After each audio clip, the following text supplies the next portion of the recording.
My child, stop for a moment. There is a trap near you, subtle, silent, strategic, and if you are not alert, it will cost you more than you think. I need you to listen carefully, not casually. Stay with me all the way through this message because what I am about to uncover will expose patterns you have almost normalized. You may feel conviction. You may feel resistance. Do not click away when that happens. That tension is confirmation. This is time sensitive. What you recognize today can protect your tomorrow. Lean in. Guard your focus. What I am about to reveal is not just information. It is intervention. My child, I need you to slow down with me right now because what I am about to tell you is not loud, and it is not dramatic, and it is not something the world would label as dangerous. That is exactly why you must listen carefully. You are standing near something that looks harmless.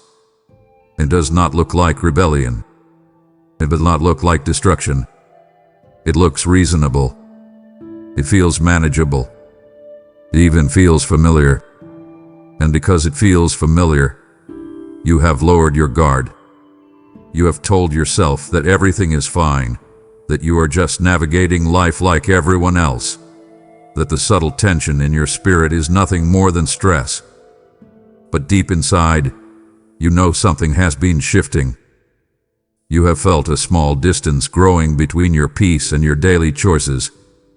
You have sensed that your focus has been pulled in directions that do not fully align with the person you know you are meant to become. I am not speaking to accuse you. I am speaking because I love you too much to let you drift into something quietly harmful while believing you are still safe. The trap is not obvious. It does not announce itself. It wraps itself in comfort and routine.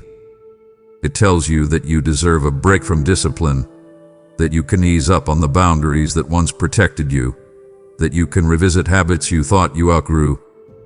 You have been negotiating with small compromises, convincing yourself they are temporary. You have allowed certain thoughts to linger longer than you used to. You have entertained conversations and influences that subtly reshape how you see yourself and your calling. None of this felt dramatic enough to confront, so you let it stay. And now you feel slightly unsettled, not because you have fallen, but because you sense the slope beneath your feet. I am asking you to recognize that slope before it becomes a slide. You are not trapped yet, but you are closer than you realize. And I am reaching for you now, not with anger, not with condemnation, but with clarity. I want you to see what you could not see clearly on your own. I want you to understand that your peace is too valuable to gamble with slow erosion. You have been telling yourself that you are still in control. In many ways you are. But control can fade quietly when you repeatedly step near something that weakens your resolve. You may not have crossed any obvious lines, yet your discernment has felt a little dull lately. Decisions that once required prayer now feel automatic. Convictions that once felt strong now feel negotiable. You have adapted to an environment that slowly lowers your spiritual alertness. And because the changes were gradual, you did not resist them with urgency. That is how subtle traps work. They never demand your collapse in a single moment. They invite you into gradual adjustment until what once felt wrong begins to feel normal. I am not asking you to panic. I am asking you to pay attention. You are too important to me to let you wander into something that will cost you more than you imagine. I see the path ahead more clearly than you do, and I know where certain compromises eventually lead. That is why I am interrupting you now. I want you to feel my heart in this. I am not disappointed in you. I am protective of you. There is a difference. I know how tired you have been. I know how heavy some seasons have felt. You have wanted relief, and when something offered comfort, you leaned toward it without examining it too closely. That does not make you weak. It makes you human. But you are not meant to be led only by what feels relieving in the moment. You are meant to be guided by wisdom that sees beyond the present emotion. The trap near you is built around temporary comfort that carries long-term consequence. It whispers that you can handle it, that you will know when to stop, that you are strong enough not to be affected. I am telling you gently but firmly, you do not need to test your strength there. You do not need to prove anything by standing close to what can slowly undo you. I would rather pull you back now while it is still easy to step away than watch you struggle later to climb out of something deeper. So listen to that unease you have been dismissing. That quiet hesitation you felt was not random. That subtle check in your spirit was not overthinking. It was me guiding you. You do not have to feel shame for being near the edge. You only need to respond before you go further. Come back into awareness with me. Let me sharpen your discernment again. Let me restore the clarity that has felt slightly blurred. You are not trapped yet, my child, but you are close enough that I will not stay silent. I love you too much for that. My child, I want you to sit with this gently, but honestly. You have been leaning on a word that feels harmless, almost polite. You have been telling yourself, later. You have used it when conviction nudged you. You have used it when I stirred your heart. You have used it when you sensed you needed to make a change, but did not feel ready. And I understand why you did it. You were tired. You were overwhelmed. You were unsure. Later felt softer than no. It felt responsible, even mature. But I need you to see something clearly now. Later has quietly become a slow leak in your obedience. It has become the comfortable cushion that keeps you from stepping into what I have already prepared for you. You did not wake up and decide to delay your destiny. It happened in small postponements. You told yourself you would pray more deeply when your schedule cleared. You told yourself you would set boundaries when the timing felt less complicated. You told yourself you would let go of certain habits when you felt stronger. You postponed conversations. You postponed discipline. You postponed surrender. And each postponement felt justified in the moment. I am not accusing you. I am inviting you to see the pattern. The illusion of later is subtle because it does not feel rebellious. It feels patient. It feels careful. But in your specific season, delay is not neutral. Delay is directional. It nudges you away from momentum and into maintenance. It keeps you managing what I am asking you to transform. Listen closely to me. You do not have unlimited tomorrows to fix what you know needs attention today. I am not threatening you. I'm awakening you. Time is not your enemy, but it is not endless. The opportunity you sense in your spirit right now has a window. Windows open and close quietly. They do not always slam shut with warning. They simply shift. And you feel that shift already. That is why there is restlessness in you. That is why you cannot fully relax into distraction anymore. Your spirit knows you are being called forward. Yet you keep negotiating with the idea that you can answer later. I am telling you gently, but firmly, do not keep pushing sacred instruction into an undefined future. Act now. Speak now. Adjust now. Pray now. Draw the boundary now. The trap is not catastrophe. The trap is complacency dressed as patience. You have said to yourself that you need more clarity before you move. But clarity often comes while you move, not before. You have said you need more confidence before you commit. Confidence grows from obedience, not hesitation. You have told yourself that you will step forward once fear fades. Fear rarely fades without confrontation. I am asking you to stop waiting for perfect conditions. You will not find them. You are being refined in real time. This is not a rehearsal for your life. This is your life. The moment you are in matters. The decision in front of you carries weight. Do not minimize it. Do not dismiss the urgency I am placing in your spirit. It is not panic. It is purposeful pressure. It is a holy nudge. Respond to it. Come closer to me right now. Do not analyze this away. Do not scroll past this internally. I want you to examine where you have been saying later when you already know what I asked of you. Be honest with yourself. Where have you delayed repentance?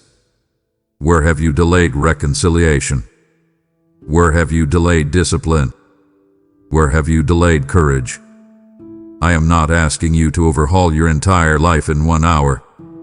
I am asking you to take one clear step that you have already been postponing. Send the message. Make the appointment. End the pattern. Start the habit. Choose alignment.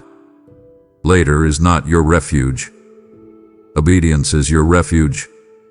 And when you step forward now instead of waiting for a better moment, you will feel something shift inside you. You will feel momentum return. You will feel clarity sharpen. You will feel peace settle in a way that procrastination never provides. Let me speak something plainly into your heart. The enemy does not need you to deny me outright.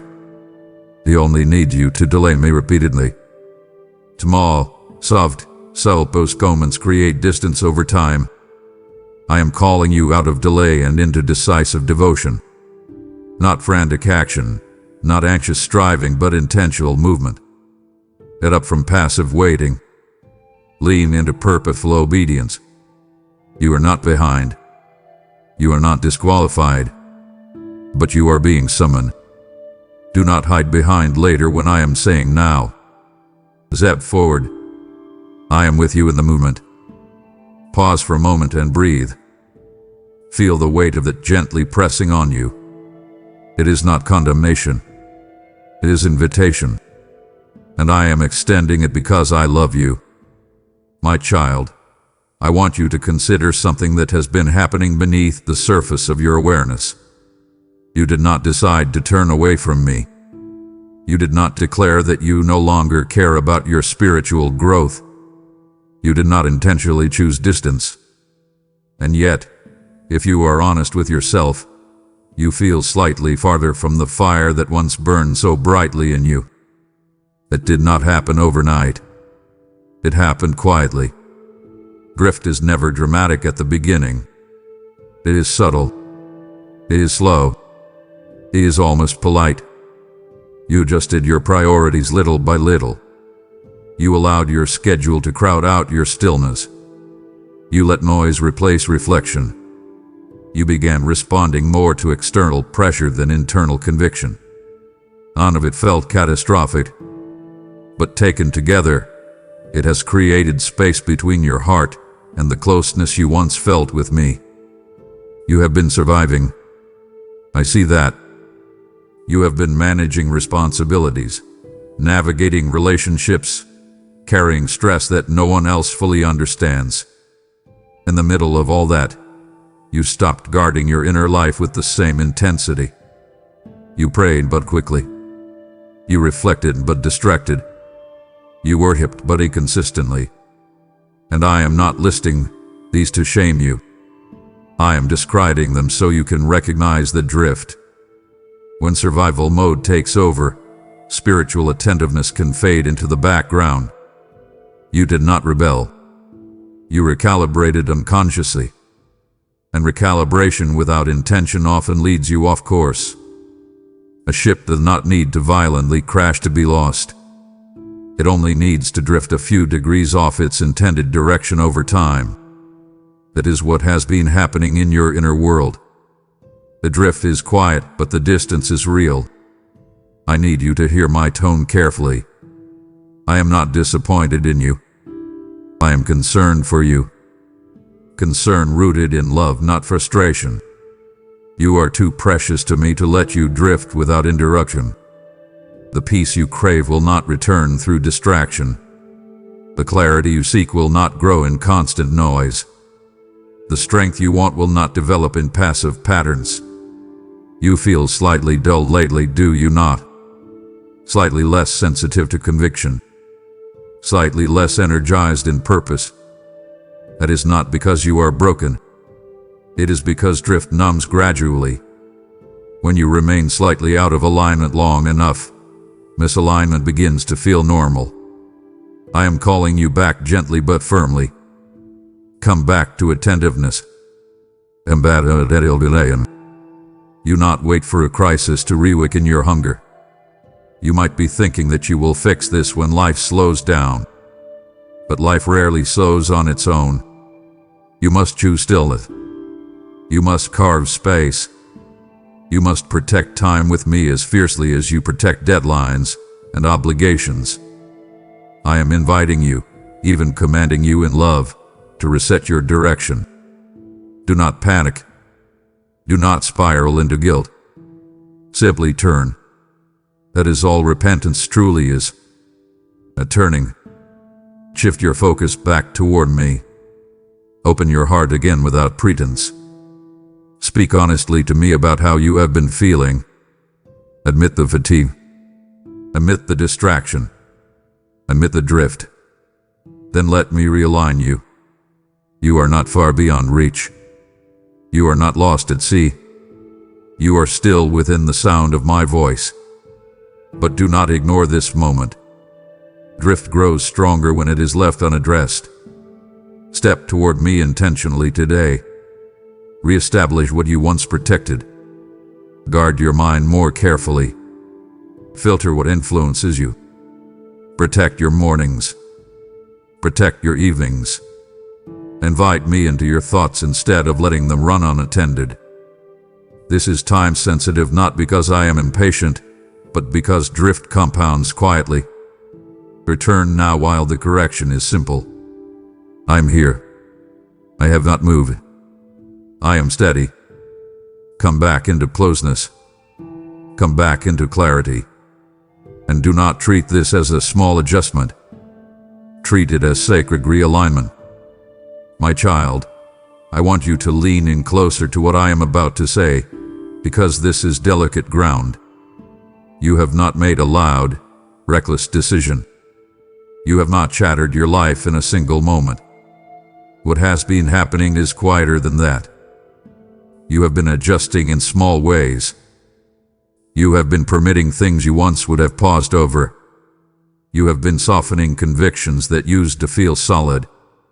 And you told yourself it was growth, flexibility, maturity. In some areas that may even be true. But in one specific area of your life, the adjustment has not been wisdom. It has been erosion. Slow, subtle, nearly invisible erosion. You did not intend to compromise. You told yourself you were just being practical. You said you were adapting. You reassured yourself that you were still fundamentally aligned with me. And in your heart, you still love me. That is that change. But love without guardrails can drift into negotiation. You have allowed certain conversations to go further than they should. You have entertained certain thoughts longer than you once would have. You have made space for influences that slightly reshape how you see truth. None of it felt catastrophic. It felt manageable. That is the trap. Compromise rarely begins with collapse. It begins with convenience. It begins with small permissions that seem harmless because they do not immediately produce consequence. Let me speak to you with both tenderness and clarity. Every compromise carries a cost. Sometimes the cost is delayed, which makes it harder to detect. You do not pay immediately, so you assume the price is small. But the interest accumulates quietly. What you allow shapes you. What you tolerate trains you. What you excuse eventually defines you. I am not trying to alarm you. I am trying to awaken you. You are not too far gone. You are not beyond correction. But you are closer to a pattern than you realize. And patterns, once established, become pathways. Pathways, once repeated, become strongholds. I am intervening before that progression locks in. You have justified certain choices by comparing yourself to others. You said, "At least I am not doing what they are doing." That comparison lowered your internal standard without you noticing. You stopped measuring your life against my voice and started measuring it against culture. That shift may seem subtle, but it is significant. When your reference point changes, your direction changes. I want you to recalibrate. Do not look sideways for validation. Look upward. Bring your decisions back into the light of my truth. Do not rationalize what your spirit quietly questions. Instead, pause. Examine it honestly. Ask yourself whether this choice strengthens your soul or weakens it. If you already know the answer, then act on it. Do not negotiate with what you already recognize as misaligned. Come back to clarity. Embed conviction. Not harshness, not legalism, not rigid fear, but healthy boundaries. Boundaries are not prisons. They are protection. I want you protected. I want your heart guarded. I want your future intact. So draw the line again where it belongs. Close the door you left slightly open. Delete what needs deleting and what needs ending. Adjust what needs adjusting. Do not wait until the compromise grows roots. Act now, while the correction is still simple. This is not about perfection. This is about alignment. And alignment requires decisive action. Let me remind you of who you are. You are not weak-willed. You are not destined to repeat destructive cycles. You are not powerless against temptation. You are stronger than you have been acting. You have spiritual authority you have not been exercising. Stand up in it. Refuse what drained you. Reject what dilutes you. Reclaim the standards you once carried with confidence. Do not shrink back because you fear losing approval. If someone withdraws because you honor your convictions, that withdrawal is revealing something you needed to see. Listen carefully now.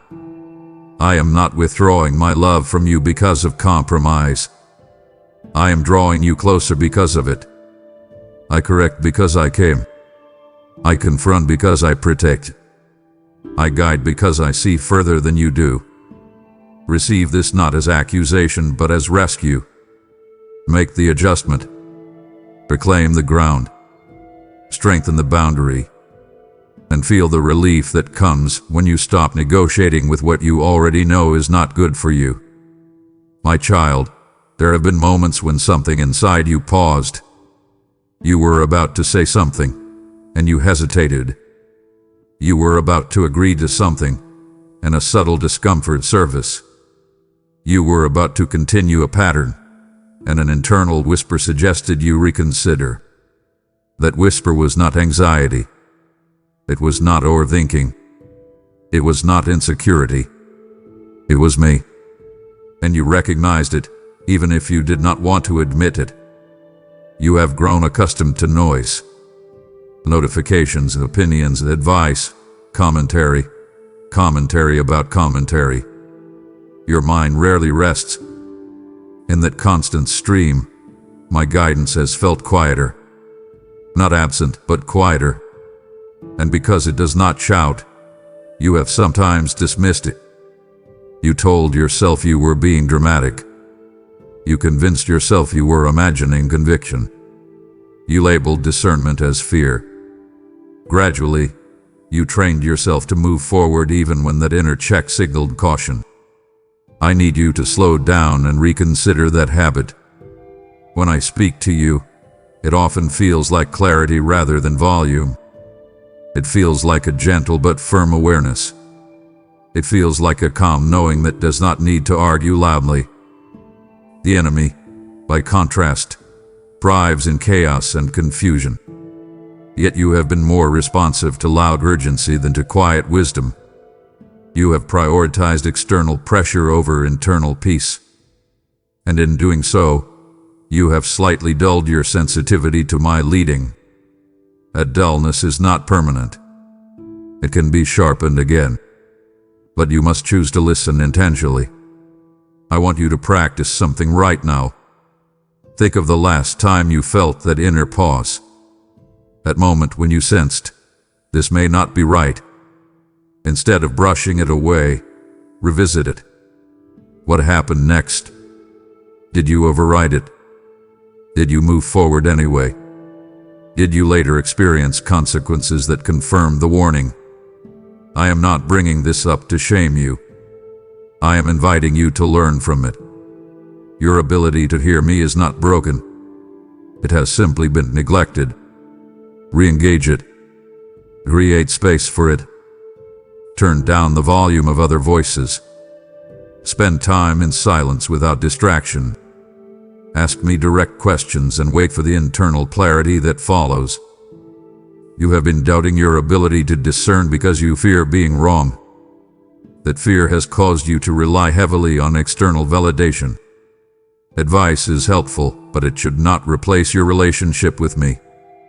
I want you confident in recognizing my voice. It is steady. It does not manipulate. It does not rush you into panic. It does not flatter your ego. It aligns with truth. It brings conviction without condemnation. When you feel pressured into immediate action without peace, question that pressure. When you feel calm clarity even in difficult decisions, trust that calm. Here is my invitation to you. Begin honoring the whisper again. When you sense unease, pause. When you feel peace, lean in. When you feel internal conflict, examine it instead of suppressing it. Ask me directly, is this from you? Then sit still long enough to perceive the answer. You do not need dramatic signs. You need disciplined listening. Your discernment sharpens through attention. Your sensitivity grows through practice. Let me be clear about something.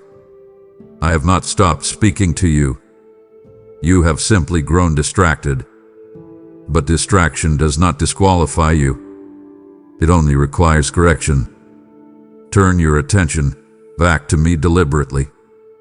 Guard your inputs. Reduce the noise. Protect your mind. Create intentional quiet. And as you do, you will notice something remarkable. The whisper becomes clearer. The guidance becomes stronger. The hesitation becomes sharper. You will feel your spiritual reflexes strengthening again. I am not far from you. I am not withholding guidance. I am inviting deeper attentiveness. Respond to me when I nudge you. Do not override it out of convenience. Do not silence it out of fear of missing out. Honor it. Act on it. Trust it. That quiet voice has been protecting you more than you realize.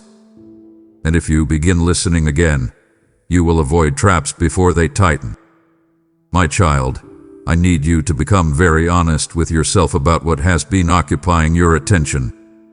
You keep telling yourself that you are simply busy, that your schedule is full because your responsibilities are real, that your exhaustion is proof of effort. I see your effort. I know your responsibilities. I understand the weight you carry. But distraction has quietly woven itself into your routine in ways that are draining you more than you realize. You are not only tired from work. You are tired from mental clutter. You are tired from emotional overload. You are tired from carrying information that was never meant to sit in your spirit. And while you call it normal life, I see this subtle shift happening inside you. Your focus has been fragmented. Your attention has been divided. And when your attention is divided long enough, your direction becomes diluted. You wake up and immediately your mind is pulled outward. Notifications, headlines, comparisons, conversations that stir insecurity or urgency. Before you even sit with me, your thoughts are already scattered. I am not condemning technology. I am not asking you to abandon responsibility. I am asking you to recognize the cost of constant input. When you absorb everything, you begin reacting to everything. You lose the ability to discern what truly matters. You start living in response mode instead of intentional alignment. That subtle shift has consequences. When you are always reacting, you rarely reflect. When you rarely reflect, you rarely realign. And when you rarely realign, you drift without noticing. You have felt it. That fog in your mind. That slight agitation in your spirit. That low-level restlessness that does not seem tied to any one problem. Distraction creates that internal static. It is not loud chaos. It is constant noise. You tell yourself you are unwinding when you scroll endlessly, but afterward your mind feels more crowded than calm. You tell yourself you are staying informed, yet your peace quietly shrinks. You tell yourself you are multitasking efficiently, but your depth of thought has thinned. I need you to see this clearly. What you allow to dominate your attention shapes your internal atmosphere. Your spirit cannot thrive in constant interruption. Pause with me right now. Breathe slowly. Notice how your body feels when you are not absorbing new input.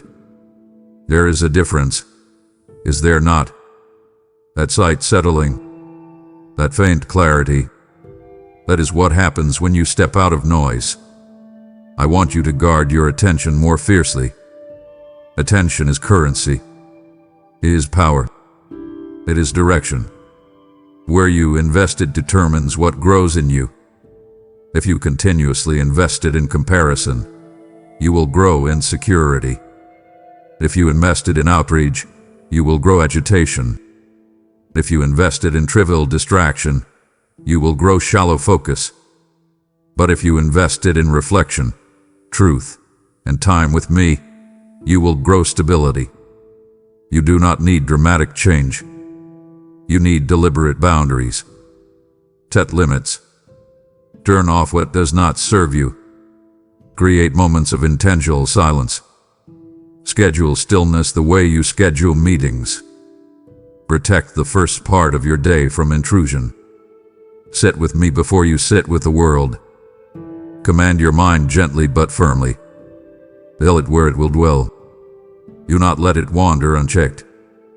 You are not a victim of your environment. You have authority over what you consume. Exercise it. Listen carefully. The trap of distraction is not just wasted time. It is weakened discernment. When your attention is constantly fractured, your ability to sense my guidance becomes faint. You struggle to recognize subtle conviction because your mind is overstimulated. You mistake emotional spikes for spiritual leading. You confuse urgency with importance. I'm calling you back to focus. Narrow your inputs. Simplify your space. Clear the clutter in your digital and mental environment. You will feel lighter. You will think clearer. You will pray deeper. I want you to act today. Do not postpone this. Reduce one source of unnecessary noise. Remove one habitual distraction. Replace it with 10 minutes of quiet presence with me. See how your internal atmosphere shifts. This is not legalism. It is liberation. I am not restricting you. I am restoring you.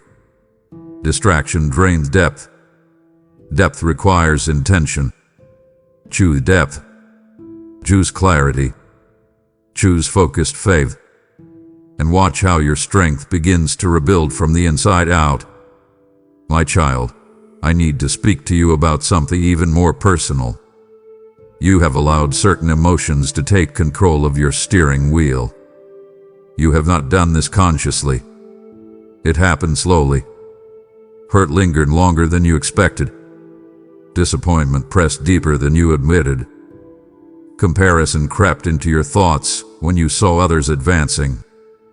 Frustration simmered beneath your composure. You told yourself you were handling it. You told others you were fine. But internally, those emotions have been shaping your reactions more than you realize.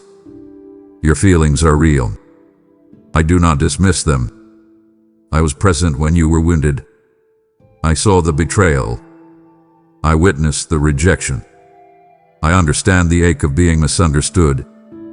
But emotions, while valid, are not reliable leaders. When hurt leads you withdraw prematurely. When comparison leads you chase validation instead of purpose. When frustration leads you speak from irritation rather than wisdom. You have noticed subtle shifts in your tone, your patience, your outlook. You have felt quicker to react, slower to trust, more guarded than before. That is not your true nature. That is emotional fatigue influencing your decisions. Let us walk through this honestly. Think about a recent decision you made while feeling emotionally charged.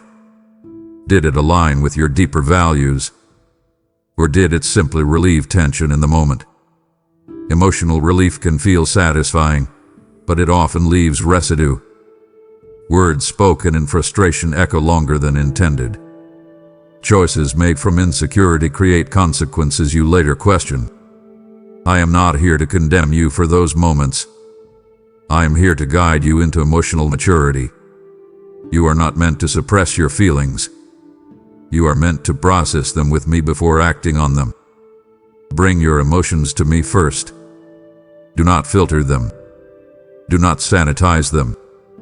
Tell me exactly how you feel. Admit the envy. Admit the anger. Admit the sadness. When you hide emotions, they grow in the dark. When you expose them to light, they soften. You do not need to pretend strength with me. You need to practice surrender. Let me regulate what overwhelms you. Let me steady what feels volatile. You are not weak for feeling deeply. You are wise when you refuse to let feelings dictate your direction. I need you to pause before responding when you feel stirred. Develop that discipline. If something triggers you, wait. Breathe. Step back. Ask yourself whether this response is aligned with the person you want to become. Invite me into that pause. You will notice something shift when you do. The intensity will settle. Clarity will surface. Wisdom will emerge quietly. Emotional storms lose strength when not immediately obeyed. You have been carrying more than you admit. Some of your emotional volatility comes from accumulated fatigue. You have not fully healed from certain wounds, yet you expected yourself to function as if nothing happened. That is unfair to you. Healing requires attention. Sit with me and unpack what still hurts. Name it. Face it. Release it gradually. Do not rush yourself, but do not ignore it either. Here is my invitation to you. Choose self-awareness over self-justification. Choose reflection over reaction. Choose growth over gratification. When you feel emotion rising, say internally, I will not let this lead me. And turn toward me. Let me speak into it. Let me reframe it. Let me remind you of truth when your feelings distort perspective. You are not defined by your worst emotional moments. You are capable of steady strength. But steadiness requires discipline, and discipline grows through practice. Start practicing today. Slow your reactions. Deepen your reflection. Strengthen your surrender. I am here to guide you through every emotional wave, but you must let me hold the compass.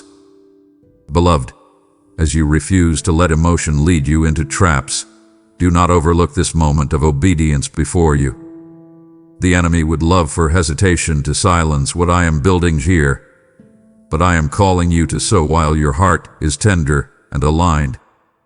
When you release a super thanks, step into membership, or give through PayPal. The link is in the description. You are pouring oil into a lamp that refuses to go out. This message is not just for you. It is manna for the weary, light for the confused, and strength for those quietly battling emotional storms. As I declared, give, and it shall be given unto you.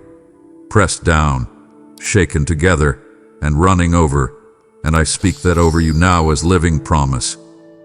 The seed you sow becomes a river that carries my word into places you may never physically enter, yet your obedience will reach. If your heart has whispered, I want to help others hear this, that whisper is my invitation. Do not delay this divine appointment. Act now, sow boldly, and watch me multiply what you place in my hands. My child, I want you to stay very still inside while I speak about this, because this touches something tender.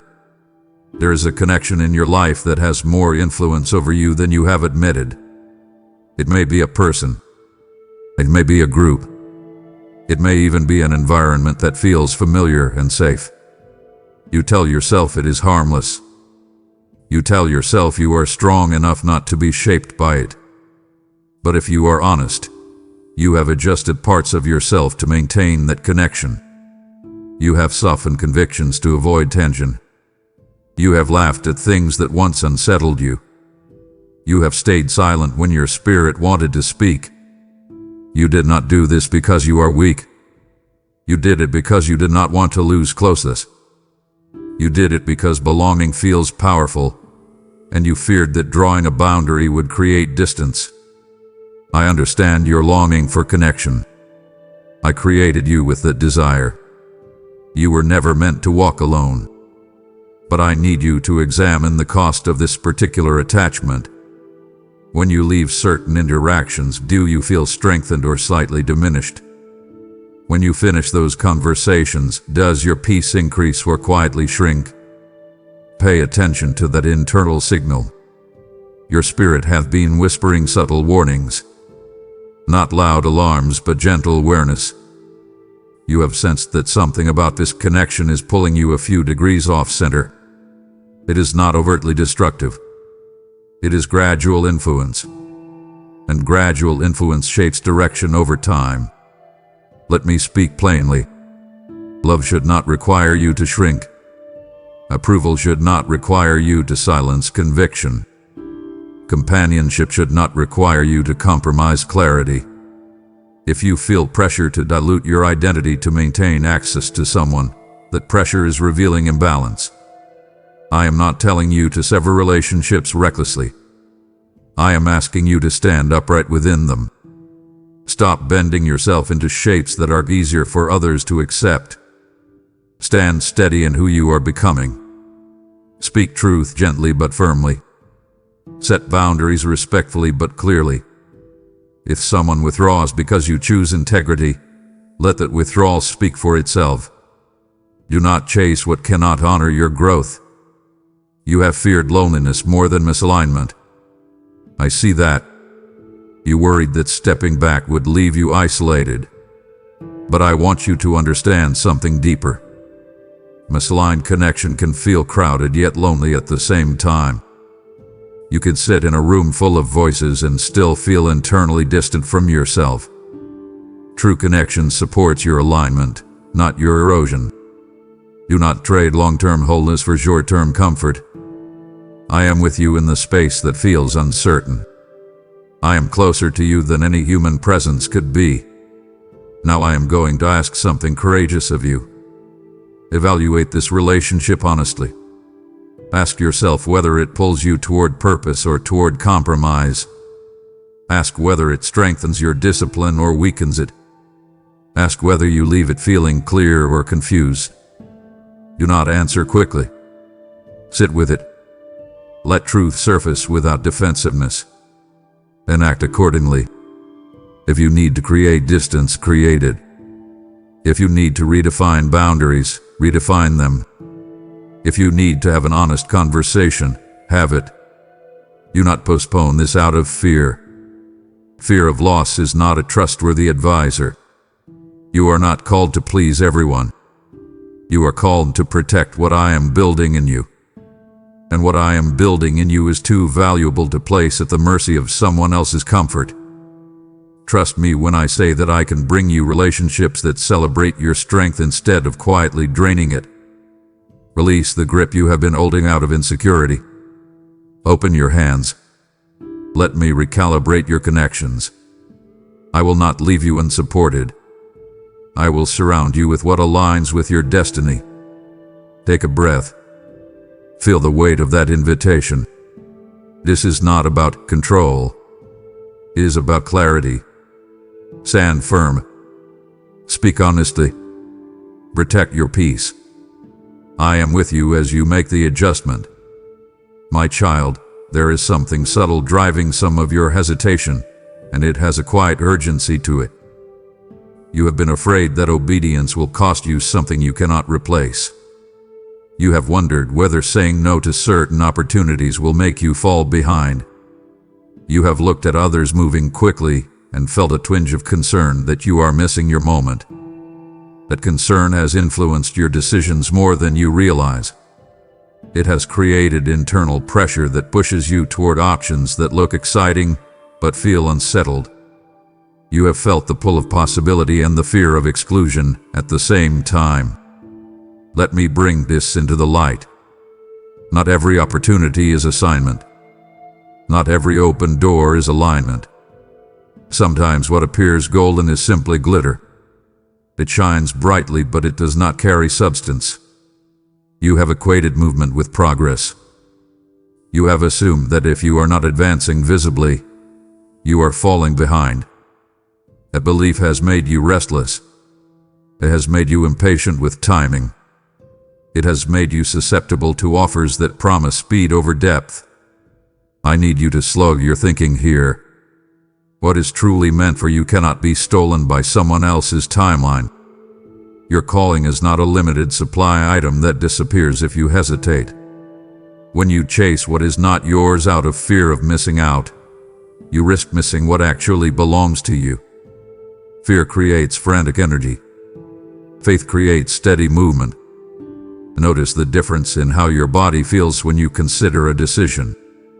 When fear is driving, there is tightness, urgency, comparison.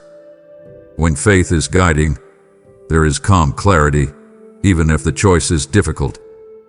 You have been tempted to say yes quickly because you do not want regret. But quick yes decisions driven by insecurity often create deeper regret later. I am inviting you into discernment instead of desperation. Stop scanning everyone else's progress. Stop measuring your worth against visible milestones. Turn your gaze back to me. I am not rushing you because I see the full arc of your life. You see snapshots. I see the sequence. Trust the sequence. Here is what I want you to do. When an opportunity appears, do not immediately evaluate how impressive it looks. Evaluate how aligned it feels. Ask whether it deepens your character or merely inflates your image. Ask whether it strengthens your peace or stirs comparison. Ask whether it draws you closer to me or distracts you from me. And wait. Do not rush the answer. Sit with it. Pray over it. If it is truly for you, it will withstand patience. You are not behind. You are not late. You are not overlooked. Those thoughts are whispers designed to push you into hurried decisions. I am not withholding good things from you. I am refining you for the right ones. When you decline what is misaligned, you are not losing. You are protecting. When you wait instead of grasping, you are not missing out. You are positioning yourself for something sustainable.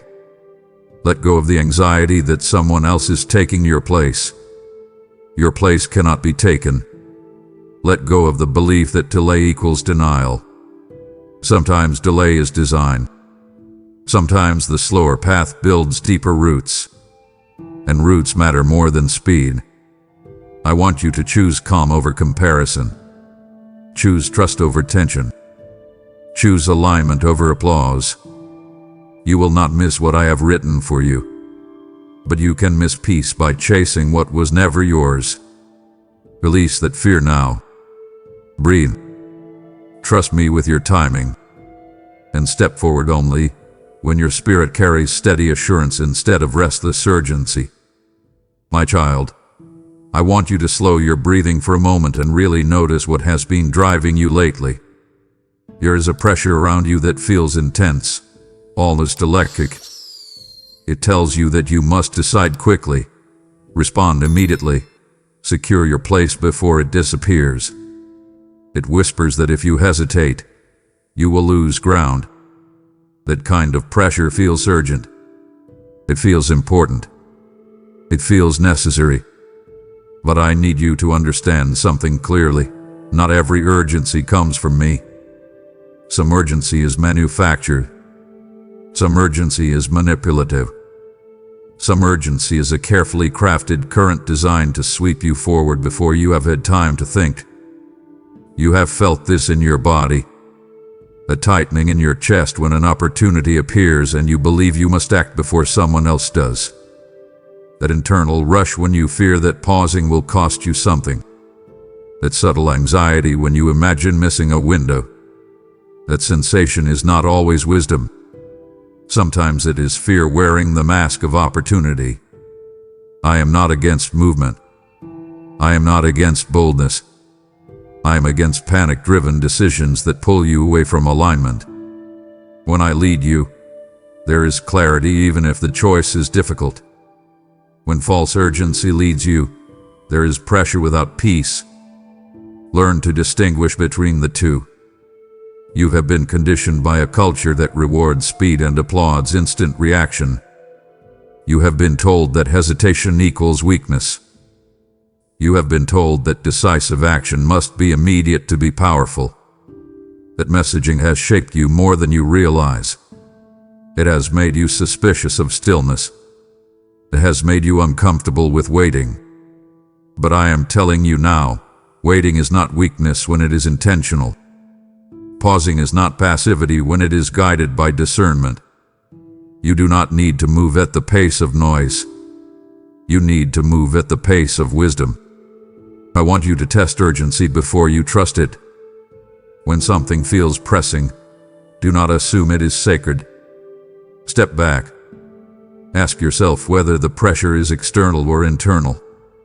Ask whether you feel calm conviction or anxious compulsion. If the opportunity cannot withstand thoughtful delay, question its stability. What is truly meant for you will not collapse because you took a moment to pray. What is built on manipulation demands haste. I do not manipulate you. I guide you. I do not corner you. I invite you. There is a difference. Consider how many times you have acted quickly only to feel unsettled afterward. The initial rush faded, and you were left questioning whether you listened carefully enough. That pattern is not random. It is feedback. You have sensed the cost of hurried decisions. You have experienced the weight of commitments made without full clarity. I am not bringing this up to reopen regret. I am showing you the lesson embedded within it. Urgency without alignment produces instability.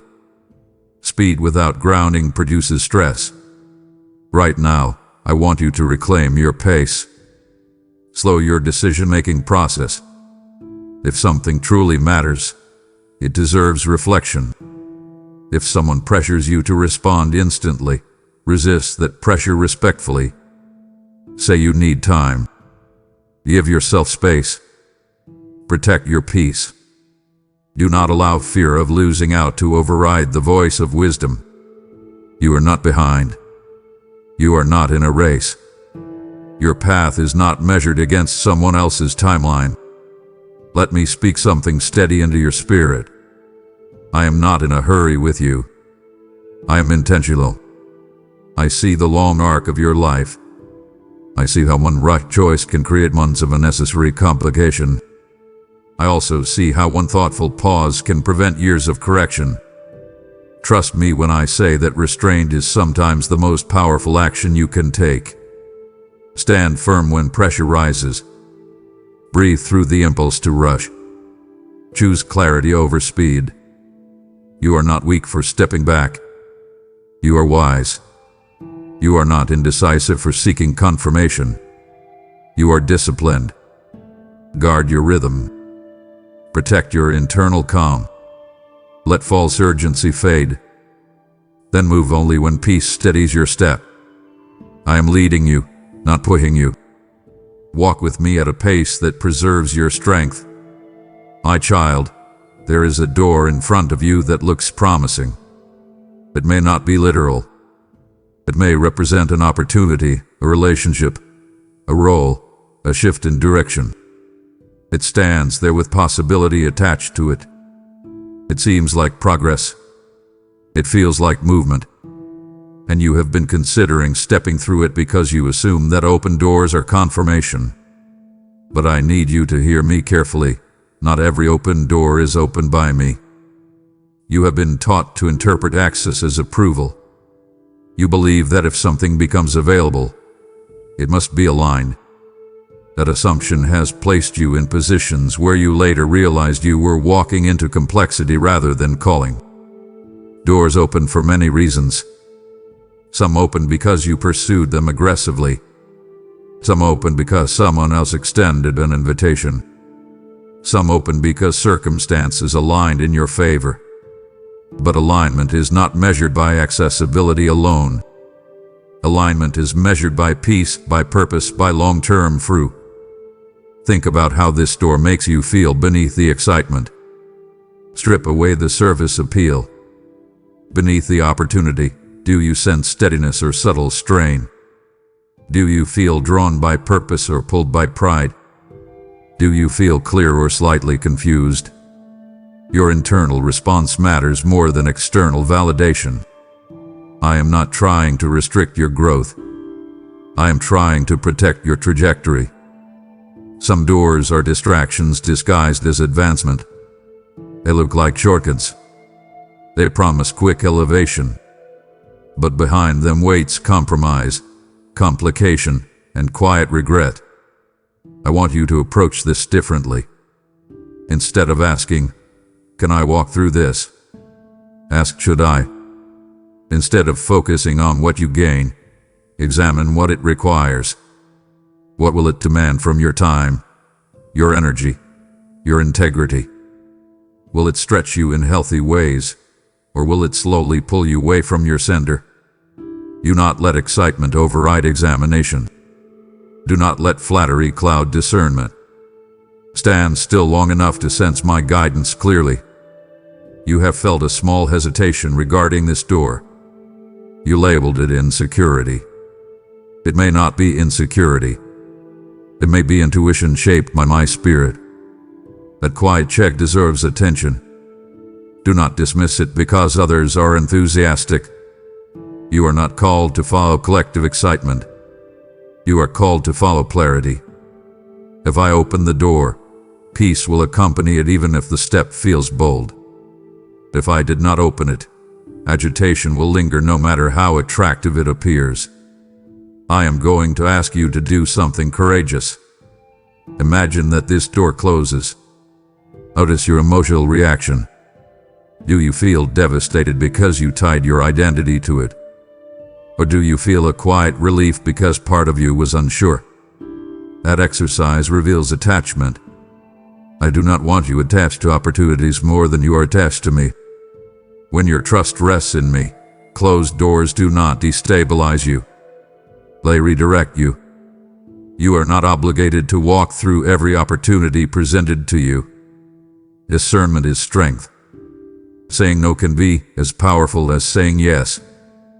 If this door is mine, it will remain open long enough for you to step through it without panic. If it closes because you paused to pray, then it was not anchored in my timing. Release the fear that you must grab every chance quickly. You are not scavenging for scraps. You are stewarding a calling. Stand before that door with calm evaluation. Ask me directly for clarity. Wait for the answer without forcing it. If peace grows as you consider stepping forward, move with confidence. If unrest intensifies, step back without shame. I am not measuring your success by how many doors you enter. I'm measuring your growth by how faithfully you follow my leading. Do not be dazzled by access. Be guided by alignment. I am guarding you from rooms that would exhaust you. Trust that protection. Let the wrong doors close. Walk through the right ones steadily. I am with you either way, but I would rather guide you into strength than watch you recover from unnecessary strain. My child, I want you to be very honest with yourself about something that has been quietly happening inside you. Your confidence has not shattered all at once. It has thinned. It has worn down in layers, like stone shaped slowly by steady water. You used to trust your ability to hear me. You used to move with a steadiness that did not require constant reassurance. You were not perfect, but you were anchored. Recently, though, you have been second-guessing your instincts. You have questioned your judgment. You have wondered whether you are misreading everything. That uncertainty has not come from nowhere. It has grown from repeated moments where you ignored your inner convictions, where you allowed distraction to dilute clarity, where you permitted compromise to blur your discernment. Over time, that pattern eroded your trust in yourself.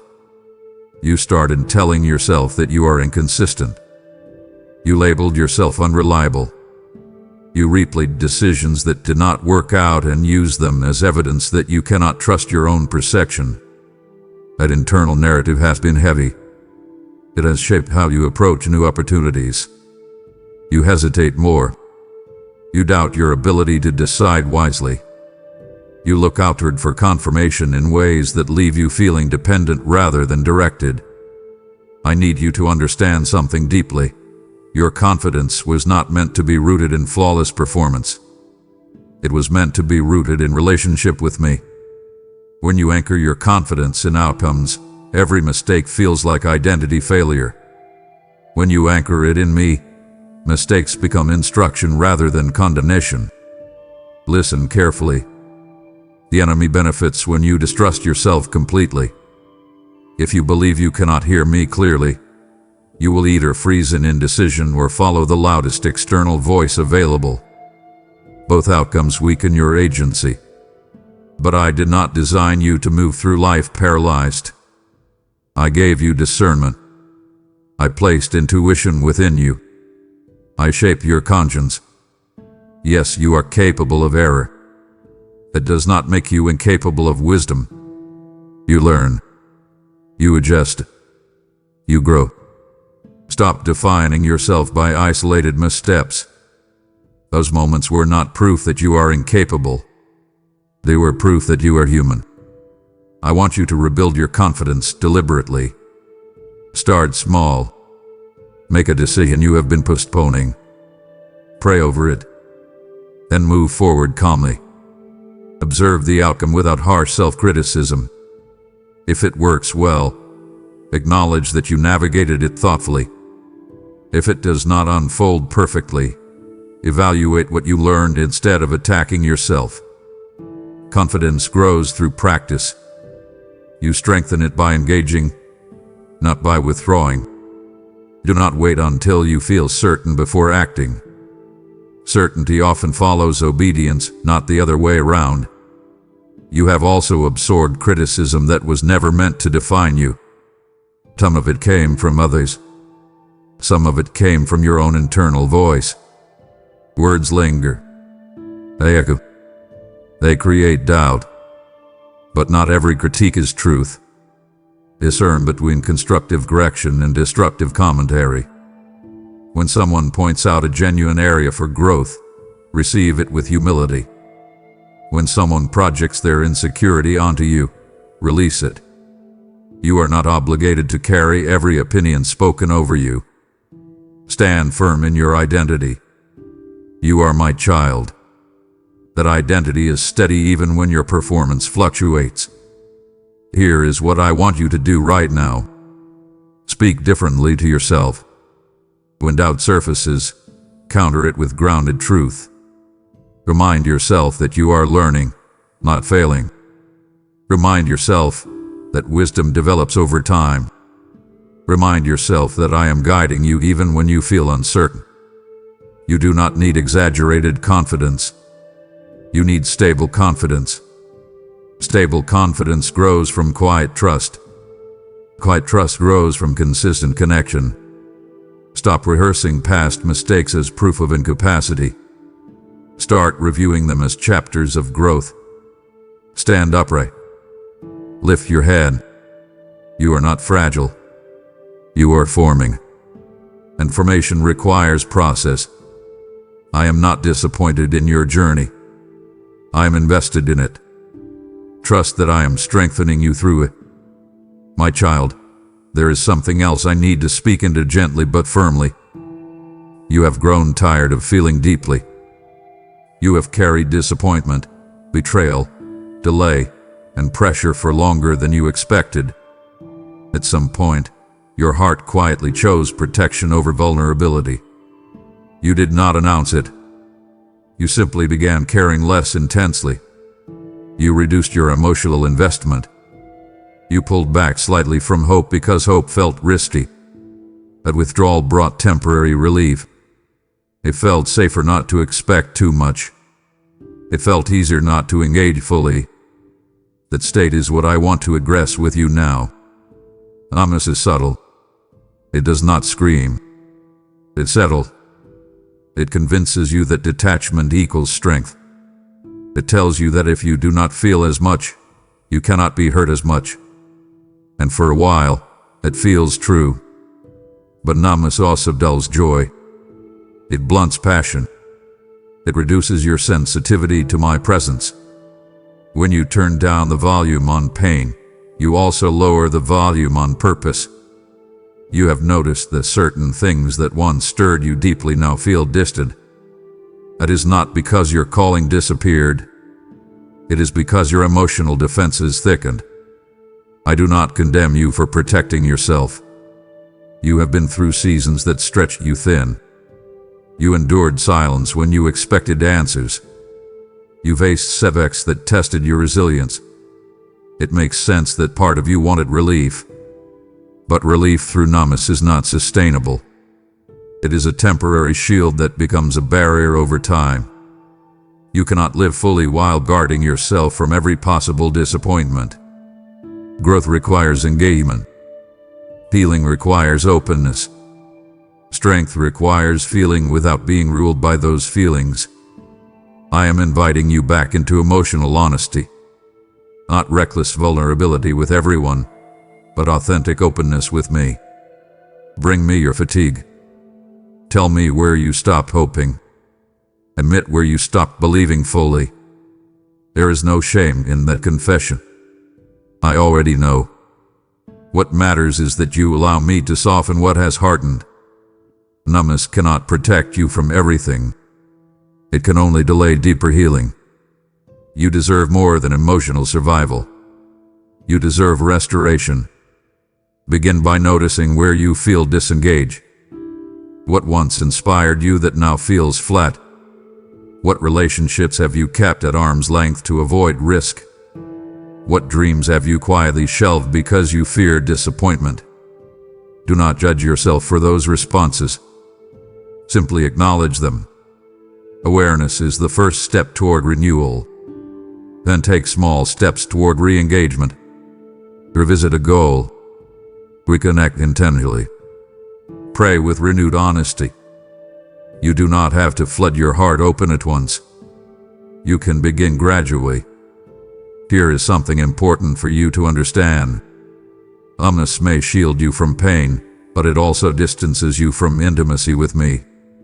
When your heart is guarded, you struggle to experience my presence fully. I am not asking you to become emotionally reckless. I am asking you to trust me with your vulnerability. Let me hold what scares you. Let me steady what feels uncertain. Let me comfort what still aches. Command your heart gently but clearly. I will not live closed. Then act in alignment with that declaration. Choose connection over isolation. Choose hope over resignation. Choose engagement over detachment. You are not weak for feeling deeply. You are alive. And life requires sensitivity. I am here to restore what fatigue has dulled. I am here to revive what discouragement dimmed. You do not need to protect yourself from me. Open your heart again. Let me breathe strength back into it. And trust that renewed vulnerability will not destroy you. It will refine you.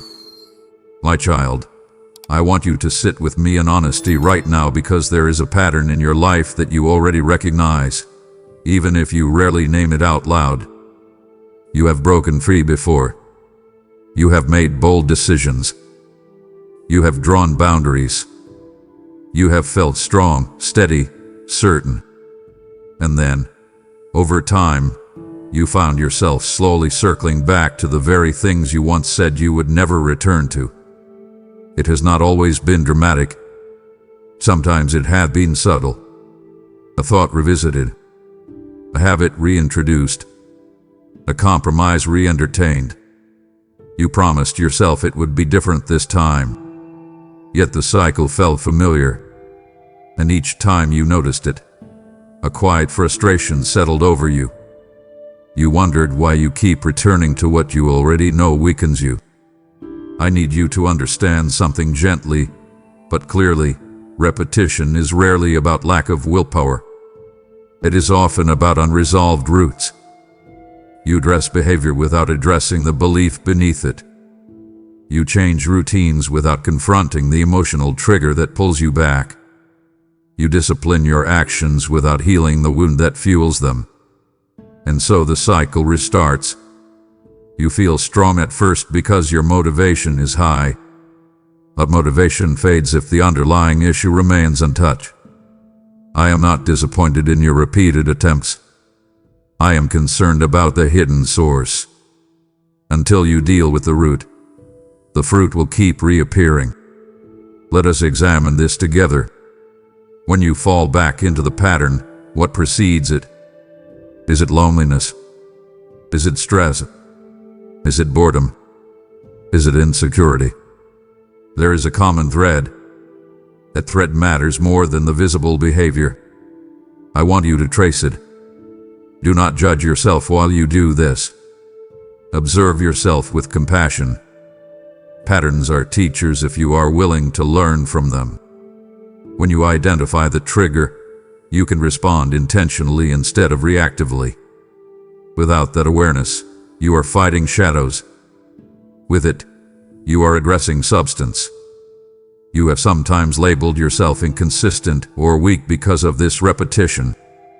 That label has discouraged you. It has made you question your spiritual maturity. But I want you to shift your perspective.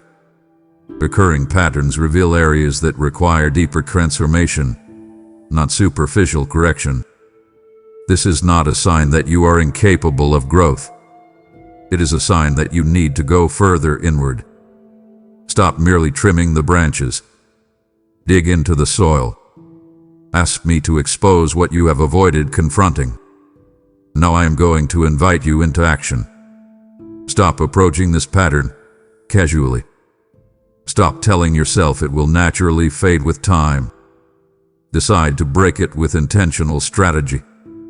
If loneliness triggers it, build healthier connection before loneliness peaks. If stress triggers it, develop coping rhythms that do not sabotage you. If insecurity triggers it, strengthen your identity daily instead of waiting until doubt overwhelms you. Do not wait for the pattern to surface before responding. Anticipate it. Prepare for it. But preparation is not paranoia. It is wisdom. I also want you to speak truth aloud over yourself. Not in dramatic slogans, but in grounded clarity. Tell yourself that you are capable of change. Remind yourself that growth is progressive, not instant. Refuse to define your future by your past cycles. The enemy would love for you to believe that repetition equals destiny. It does not. Destiny is shaped by decisions made with awareness. You have awareness now. Use it. Stand firm in this moment. Do not feel shame. Feel resolve. Feel clarity. Feel determination rising in you. You are not trapped in endless repetition. You are in the process of refinement. This time, do not only resist the behavior. Address the root. Heal the wound. Replace the pattern with something stronger. I am with you in the deeper work. And when you break the cycle at its source, the freedom will feel stable, not temporary. My child, as you commit to breaking old cycles at the root, I invite you into a new pattern, one of intentional generosity that disrupts stagnation. Every time you support this mission through super thanks, membership, or a PayPal gift, the link waits for you in the description. You are planting fresh seed in fertile soil instead of returning to barren ground. This is how cycles are shattered, by sowing where light grows. I have said, those who sow in tears shall reap in joy, and I am breathing that promise over your obedience now. Your giving becomes fire in dark places, a trumpet blast reaching souls who are still circling the same traps you just chose to escape. If you have been asking me how to step into deeper maturity, this is one of your answers. Build what frees others. Do not treat this as a casual gesture. Treat it as covenant action. Break the old rhythm, establish a new one, and give now with resolve. My child, there is something even more subtle than compromise or distraction. It is inaction. You have been waiting. You have been observing. You have been thinking. And in many ways, you have been postponing decisive movement. You told yourself you are being cautious. You told yourself you are gathering information. You told yourself you are giving yourself time. But sometimes what you call caution is actually avoidance. Sometimes what you call patience is hesitation rooted in fear. And inaction, the quiet, carries consequences. Do nothing and still do something. Remaining silent shapes outcomes. Refusing to decide is a decision. You have been standing at certain crossroads longer than necessary.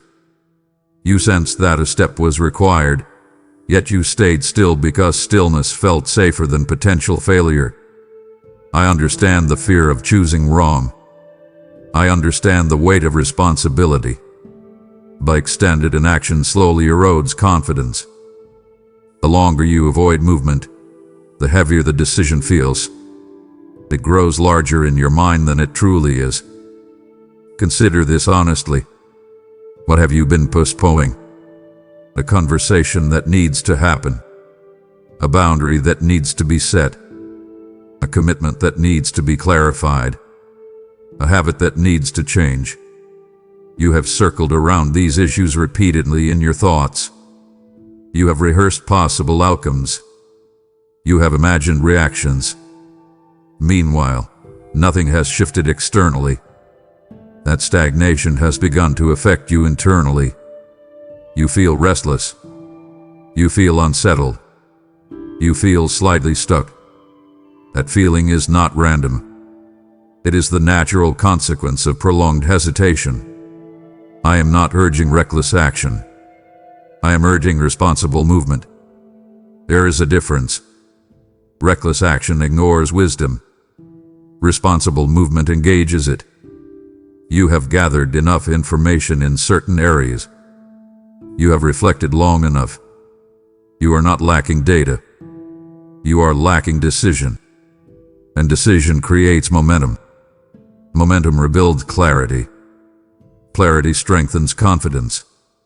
It is a cycle that begins with a single step. I want you to confront your fear directly. What are you afraid will happen if you act?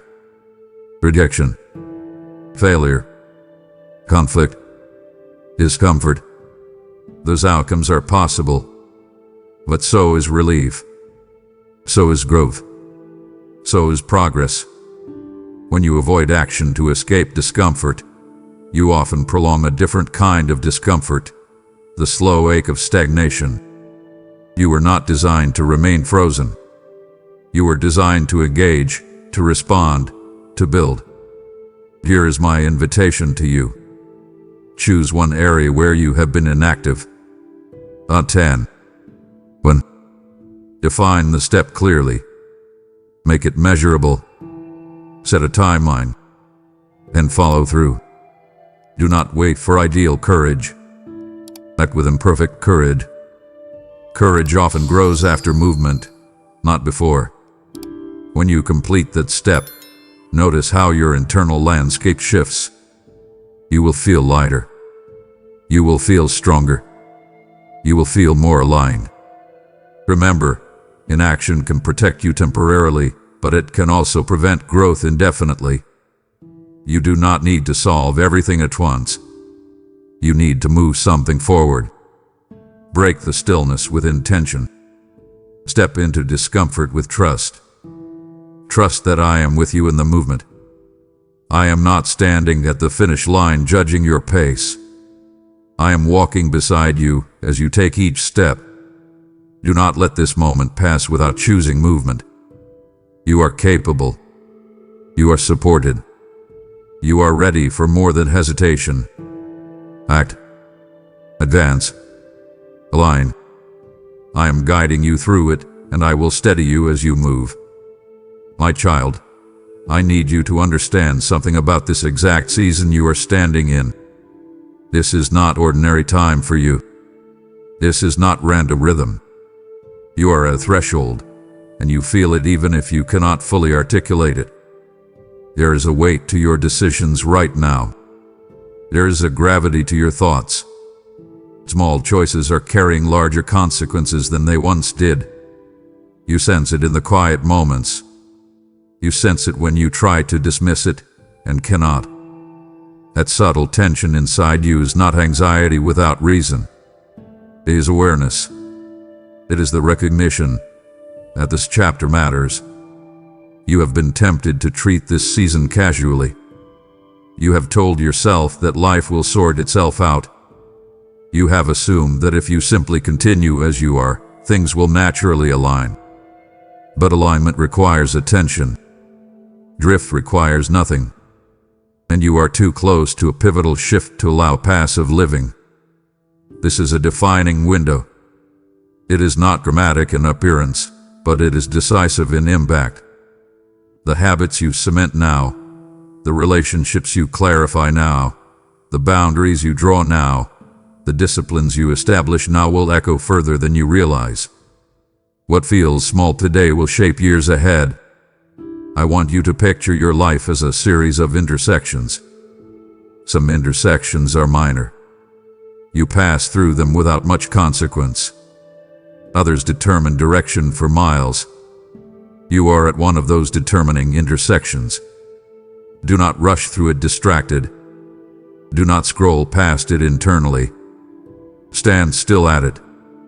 Look carefully at where each path leads. You do not need to be afraid of this awareness. You need to respect it. Respect the moment you are in. Honor it with intentionality. You have asked me for clarity about your future. Clarity does not always arrive as a detailed blueprint. Sometimes it arrives as heightened sensitivity to the present. You feel more aware of your patterns. You feel more conscious of your influences. You feel more alert to what drains you and what strengthens you. A heightened awareness is a gift. It is preparation. It is protection. Do not ignore it. Lean into it. Ask deeper questions. Examine your direction. Adjust deliberately. Right now, I want you to stop minimizing your influence over your own trajectory. You are not a passenger. You are participating in the shaping of your path. Your obedience matters. Your consistency matters. Your discipline matters. I am guiding you, but I am not overriding your will. This is partnership. That is why this season feels weighty. It requires engagement. I invite you to slow down and evaluate where you stand. Take inventory of your routines. Take inventory of your relationships. Take inventory of your thought patterns. Which ones are strengthening you? Which ones are subtly weakening you? Do not rush the answers. Write them down if you need to. Clarity grows when you externalize reflection. You are not overthinking. You are preparing. You may feel pressure to escape the weight of this season by distracting yourself. Resist that impulse. This moment deserves your full attention. This is not the time to drift. This is not the time to be careless. This is the time to be conscious. Choose wisely. To be carefully. Act intentionally. Pray deeply. Align deliberately. I am not trying to burden you. I am calling you into maturity. Maturity recognizes the significance of seasons. Maturity understands that not every moment is equal. You are standing in one that carries multiplier effect. Handle it with reverence. Make the adjustments you have been postponing. Strengthen the areas that have grown weak. Lean into discipline rather than convenience. You are capable of rising to this moment. You are not overwhelmed by it. You are equipped for it. I would not draw your attention to it if you were unprepared. Zap forward with awareness. Guard your choices. Honor this intersection. It will shape more than you can currently see. My child, after everything I have said to you about urgency, about awareness, about movement, I want to bring you into something that may feel surprising. Pause. Not withdrawal. Not avoidance. A deliberate pause. You have been living at a constant pace. Even when you are still physically, your mind races. Even when you are quiet externally, your thoughts swirl internally. That constant motion has made it difficult for you to hear yourself clearly, let alone hear me consistently. I am inviting you into stillness not as an escape, but as a recalibration. You associate pausing with falling behind. You associate slowing down with losing advantage. That belief has kept you in perpetual motion. But clarity grows in stillness. Wisdom surfaces in quiet. Strength consolidates in rest. When you keep moving without pause, you react instead of respond. You decide instead of discern. You speak instead of reflect. Over time, that pattern exhausts you. It drains depth. It thins insight. It blurs direction. Let me be clear. I am not asking you to disengage from responsibility. I am asking you to create intentional space. Build pauses into your rhythm. Before major decisions, pause. Before emotional responses, pause. Before committing to new obligations, pause. That pause is not wasted time. It is protective time. It allows your emotions to settle. It allows your thoughts to organize. It allows my guidance to surface without competition. You may feel uncomfortable with silence at first. Silence can expose what noise hides. In silence, unresolved feelings rise. In silence, fatigue becomes noticeable. In silence, you confront yourself honestly. That discomfort is not a sign to escape. It is an invitation to heal.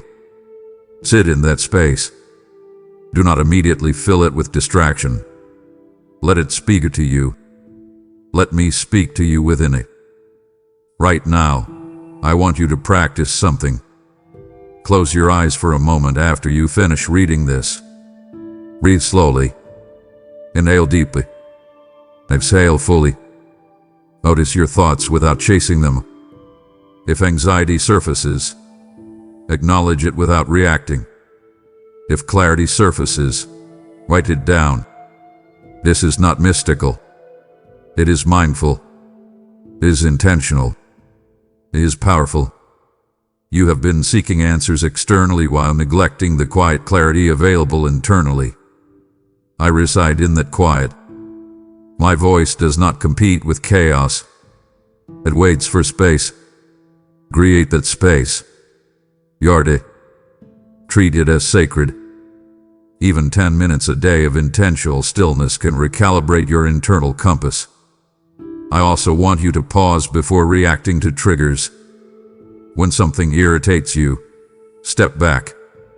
When someone pressures you, step back. When an opportunity excites you intensely, step back.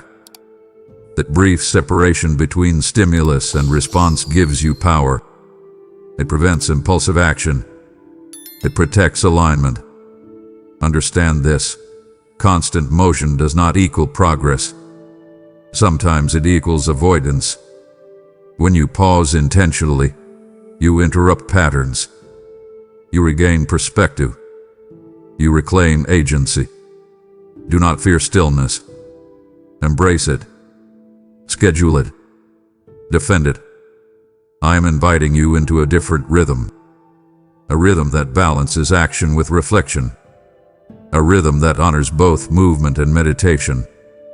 A rhythm that protects your peace instead of sacrificing it to speed. Accept this invitation. Begin today. Pause before you proceed. Reflect before you respond. Listen before you lead.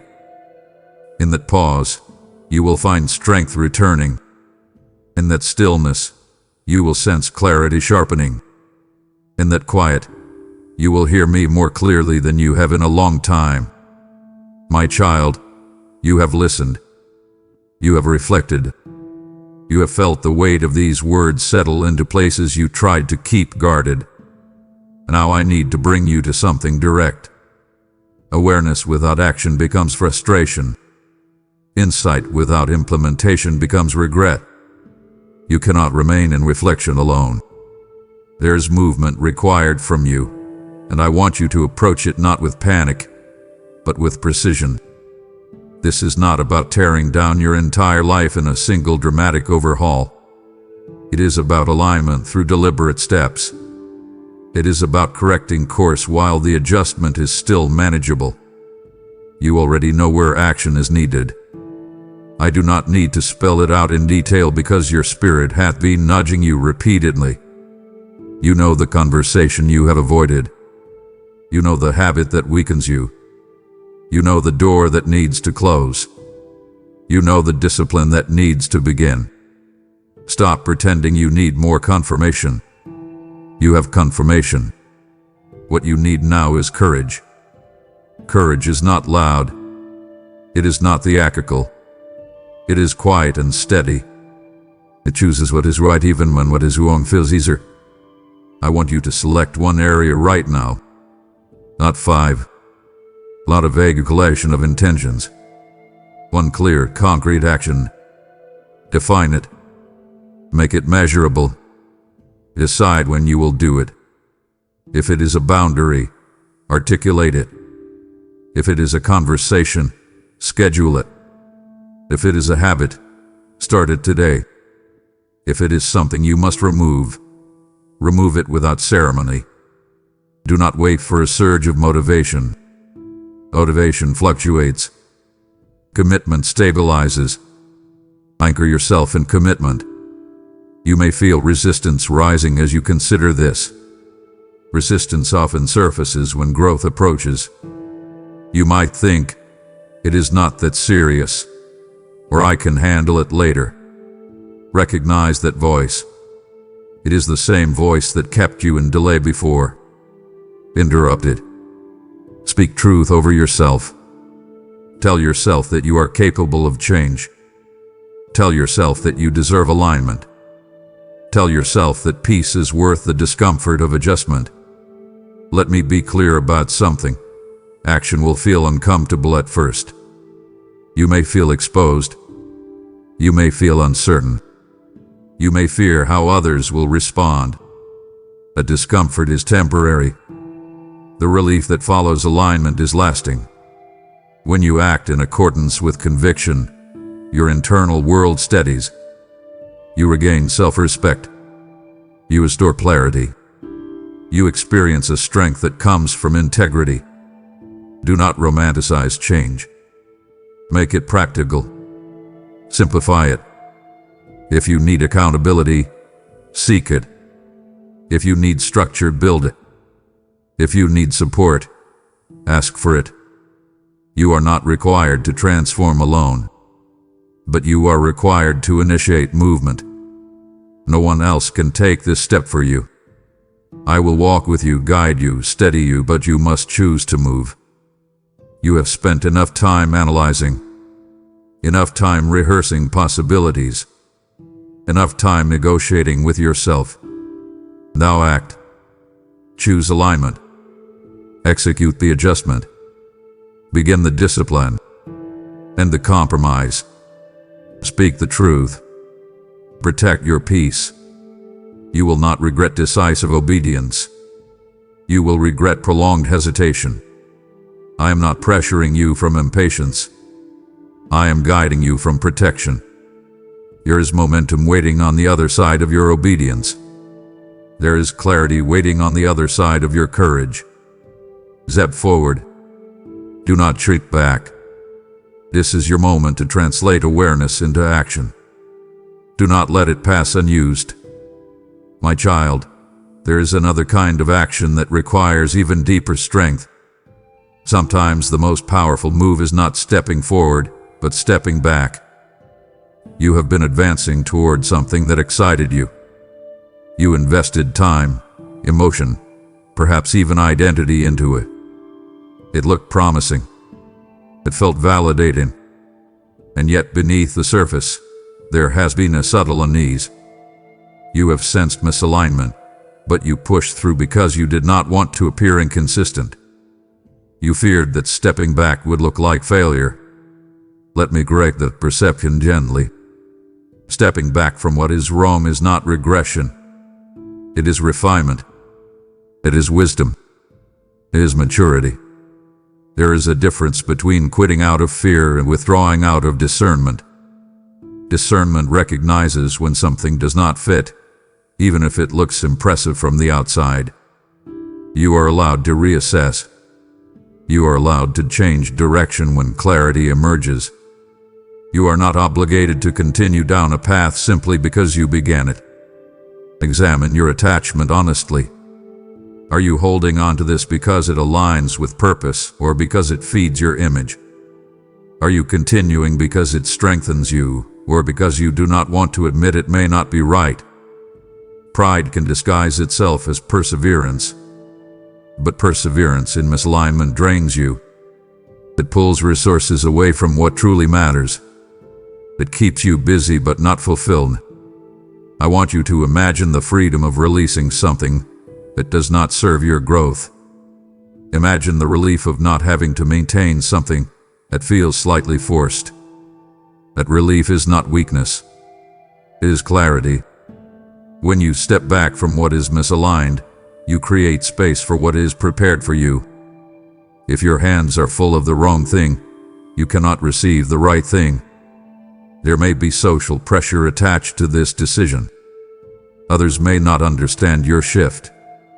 They may question you. They may express disappointment. Prepare yourself for that possibility without allowing it to dictate your choice. You are not living to satisfy external expectations.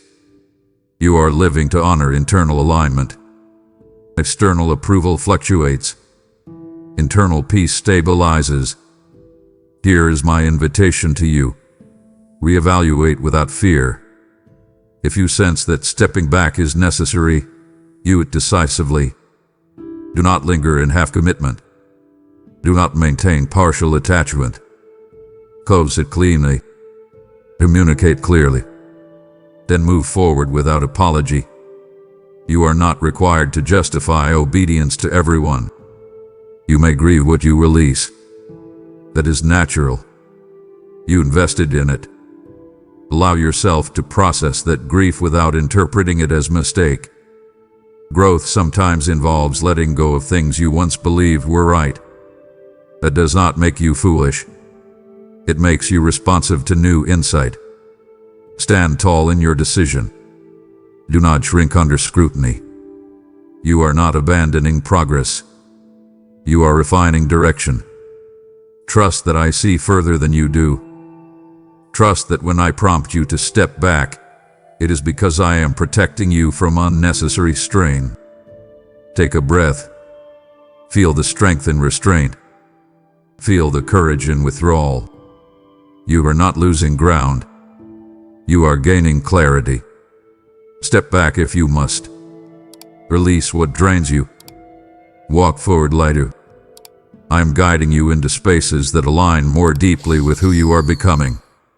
My child, there are things I have prevented in your life that you will never fully know about.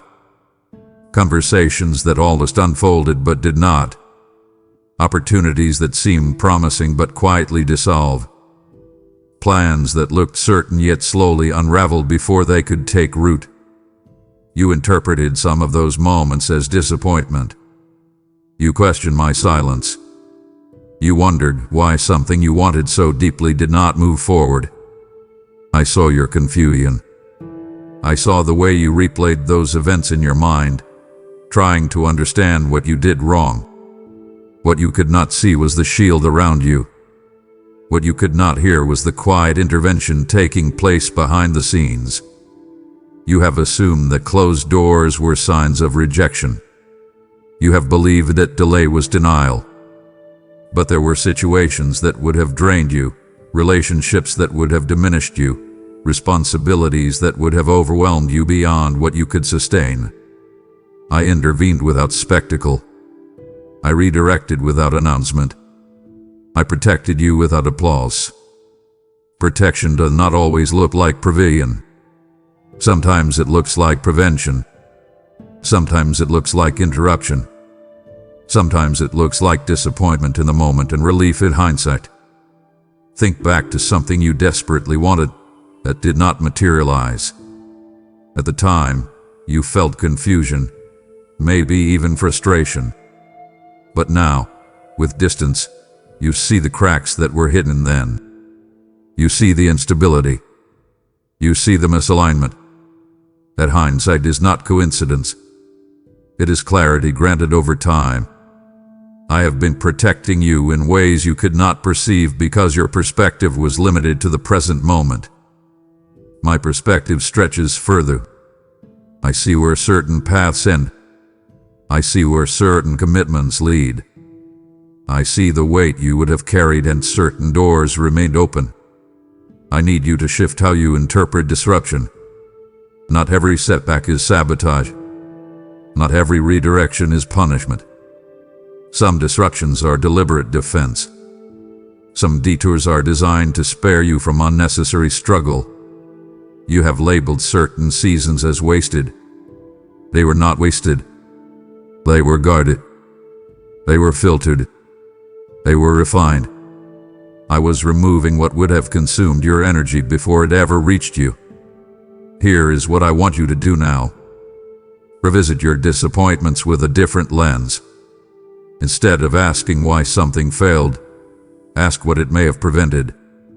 Instead of focusing on what you lost, consider what you avoided. This is not denial of pain. It is expansion of perspective. You are not naive for wanting good things, but you must trust that I discern between good and fitting. Some things are good in general. They are not good for you specifically. That distinction matters. Stop resenting the doors that closed. Release bitterness toward delays. Surrender the need to understand every interruption. You do not see the full web of consequences attached to each decision. I do. And when I close something, it is not cruelty. It is care. When I sow something, it is not neglect. It is nurture. When I redirect you, it is not random. It is protective. Trust my unseen protection. Thank me for the battles you never had to fight. Appreciate the chaos you were spared. Recognize that what did not happen may be as significant as what did. You are not alone navigating blind corners. I am ahead of you, clearing paths you do not even know were blocked. Rest in that truth. Walk forward with gratitude rather than suspicion. I am guarding you more faithfully than you realize. My child, After everything we have walked through together in this conversation, you now stand before a decision. Not a dramatic public decision. Not something that will necessarily be visible to others. A personal decision. A quiet commitment. You can continue as you have been, carrying awareness without change, or you can step into alignment deliberately. This is not about fear. It is about direction. You cannot unknow what you now know. You cannot unsee what has been revealed. Clarity carries responsibility. You may feel tempted to return to routine and let these words fade into the background. That is the easiest option. Familiarity is comfortable. Adjustment requires effort. But you've already sensed that staying the same will not satisfy you anymore. There is a stirring in you. A recognition that you are being called into greater intentionality. That stirring is not accidental. It is invitation. I want you to choose consciously. Do not drift back into habit. Decide to live alert. Decide to guard your attention. Decide to confront patterns. Decide to step back when needed. Decide to act when required. These are not dramatic vows. They are daily disciplines. You do not need to announce them publicly. You need to embody them privately. Transformation begins quietly. It becomes visible over time. Here's the truth you must face gently but firmly. Neutrality is not sustainable. You are either strengthening alignment or weakening it. You are either reinforcing discipline or eroding it. There is no static position. Movement is constant. The question is whether it is intentional or unconscious. You have the power to choose intentional movement. I am not forcing you. Love does not coerce. I am presenting you with awareness and inviting response. Choose alignment. Choose clarity. Choose courage. Do not overcomplicate it. Begin with small commitments. Protect your mornings. Filter your influences. Address unresolved roots. Act on convictions promptly. Pause before reacting. These choices accumulate. They compound. They shape your future more than you realize. You may fear failing again. That fear is understandable. But do not let past inconsistency paralyze present intention. Growth is iterative. It strengthens through repetition of healthy choices. If you stumble, adjust and continue. Do not interpret imperfection as defeat. Interpret it as refinement. Stand still for a moment and feel the weight of this invitation. It is not heavy with condemnation. It is weighty with opportunity. You are not trapped. You are not powerless. You are being given a moment of conscious recalibration. Do not waste it. Say yes internally to alignment. Commit quietly but sincerely. Then follow through practically. I am with you in every step, not as a distant observer but as an active guide. You are not alone in this decision, but you must make it. Choose wisely. Choose steadily. Choose now. My beloved child, after everything I have walked you through, after every quiet correction, every gentle confrontation, every protective warning, this is where it all gathers. Not in drama, not in spectacle, in a decision. In your decision. You are not standing at the edge of catastrophe. You are standing at the edge of clarity. And clarity always demands response. You cannot carry this awareness and remain neutral. You cannot hear my voice and pretend you did not. This is not about fear-based urgency. It is about faithful focus. It is about choosing alignment now instead of slowly sliding into regret later. You feel it inside you. That mixture of conviction and possibility. That subtle trembling that comes when you realize a moment matters. Do not dismiss it. Do not distract yourself from it. Stay present with it. This is your intersection of intention and action. You have been shown the traps. You have been warned about drift. You have recognized compromise, distraction, false urgency, emotional reaction, repetition, hesitation. You have seen the patterns laid out clearly. Now you must decide whether you will walk differently. I am not asking you to be perfect. I am asking you to be intentional. Listen carefully. Alignment is not accidental. It is chosen. It is chosen in your morning routine. It is chosen in your private thoughts. It is chosen in how you respond when no one is watching.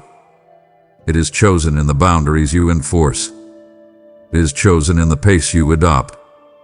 You cannot outsource this. You cannot delegate it. You must decide that your peace is worth protecting, that your calling is worth guarding, that your integrity is worth strengthening. This is not about earning my love. You already have that. This is about living in the fullness of what that love empowers you to become. Right now, I want you to make a conscious internal declaration. Not something theatrical. Not something for others to hear. Something real. Tell yourself that you will no longer drift unconsciously. Tell yourself that you will respond to conviction promptly. Tell yourself that you will pause before reacting. Tell yourself that you will step back when misalignment appears. Tell yourself that you will act when clarity calls. Speak it quietly but firmly. Your mind listens to your words. Your spirit responds to your decisions. You may feel the weight of responsibility. That weight is not punishment. It is privilege. You are capable of shaping your direction. You are capable of growth. You are capable of discipline. Do not underestimate yourself. Do not shrink from maturity. You have outgrown passive living. You have outgrown careless compromise. You have outgrown reactive patterns. Step into the steadiness that has been waiting for you. Let me remind you of something powerful. Every small aligned decision compounds. Consistency builds character. Character builds capacity. Capacity opens doors that would overwhelm a less prepared version of you. When you choose alignment now, you are not just avoiding a trap. You are constructing a future. You are reinforcing stability. You are deepening strength. You are sharpening discernment. You are creating momentum that will carry you further than impulsive action ever could. Do not wait for a dramatic turning point. This is your turning point. Do not expect a louder sign. This clarity is your sign. Do not postpone this decision until you feel more inspired. Inspiration often follows obedience. Begin where you are. Adjust what you know needs adjusting. Protect what you know is sacred. Strengthen what you know is weak. Release what you know is misaligned. Step forward with quiet resolve. You are not alone in this. I am with you in every disciplined morning, in every courageous conversation, in every boundary enforced, in every temptation resisted, in every thoughtful pause. I am not observing from a distance. I am walking beside you. But you must choose to walk. So choose alignment now. Choose intentionality over impulse. Choose depth over distraction. Choose clarity over confusion. Choose courage over comfort. Do not let this awareness fade into background noise. Anchor it. Act on it. Lie from it. This is not about fear of falling. It is about faith in rising. And you are ready to rise. Beloved, you have chosen alignment in your heart. Now let that alignment move your hands. This is not separate from the decision you just made. It is an extension of it. When you release a super thanks, join in membership, or so through PayPal, the link is in the description. You are anchoring this clarity in action, and helping my word run like fire across the earth. I declared, as long as the earth remains, seed time and harvest shall not cease, and that law of multiplication stands over you now. Your generosity becomes oil that keeps this light burning for souls standing at their own turning point. If something inside you says, I want this message to reach more people, that stirring is my spirit prompting you. Do not let this awareness fade into good intention. Seal your decision with action. Give now. Strengthen this mission, and watch how I strengthen you in return. And once you have taken that step, let your heart grow still and attentive. Obedience does not end with action. It prepares you to perceive what is shifting around you. What you have aligned with is already sharpening your awareness, drawing you out of distraction and into clarity. This is the moment where faith opens your eyes to what your spirit has been sensing all along. So lean in closely, because what you feel stirring is not imagination. It is a call to be fully awake. My beloved child, I need you to lean in closely today, for the hour is urgent and my heart yearns for you to hear what I am about to say. You feel the shifting of the winds and the heavy atmosphere that surrounds your world, don't you? I see you waking up with that subtle weight in your chest, a sense that something is coming, even if you cannot put it into words. Listen to me. This is the season for you to be truly alert, to wake up from the spiritual sleep that has slowly settled over so many. I am calling you to a higher state of awareness because the time for half-hearted faith is over. Action is required of you, and it is required now. You live in the middle of an invisible battlefield, and the enemy of your soul is not resting.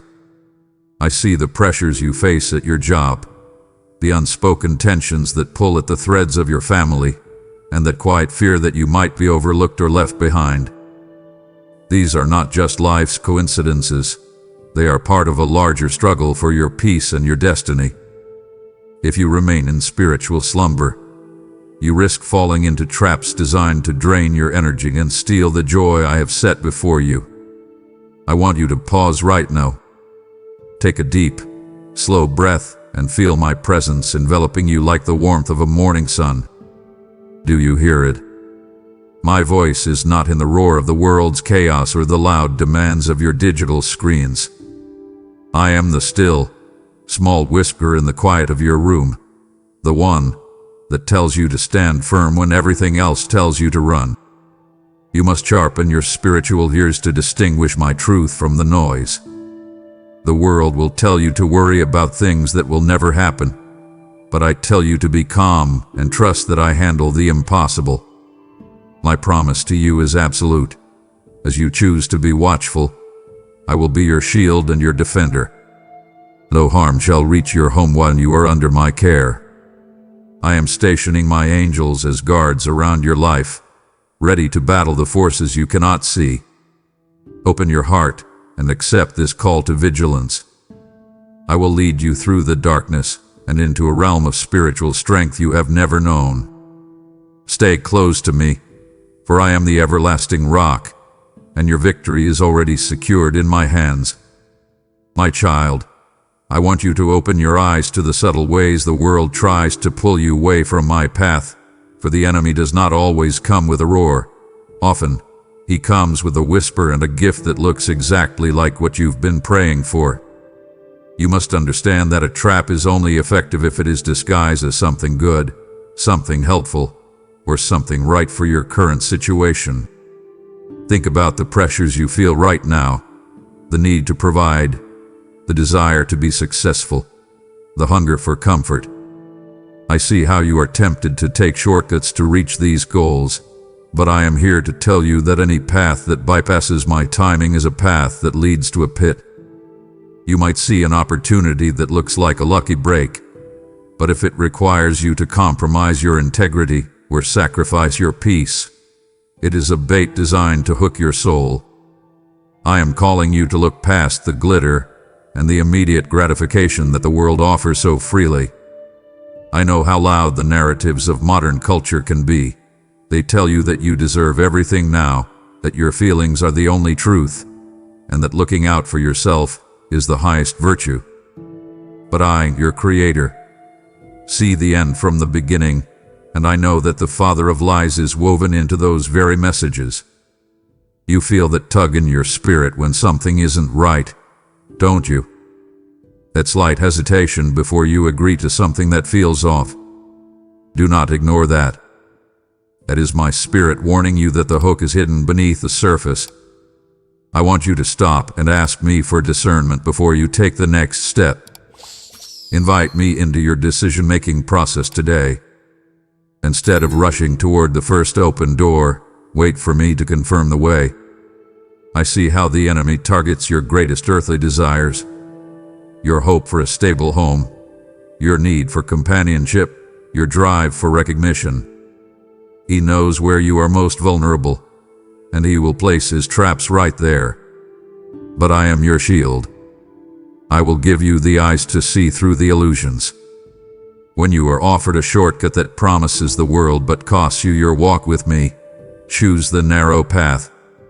The lure of the world is like a shadow that vanishes when the sun goes down, but the rewards I have for you are eternal and unshakable.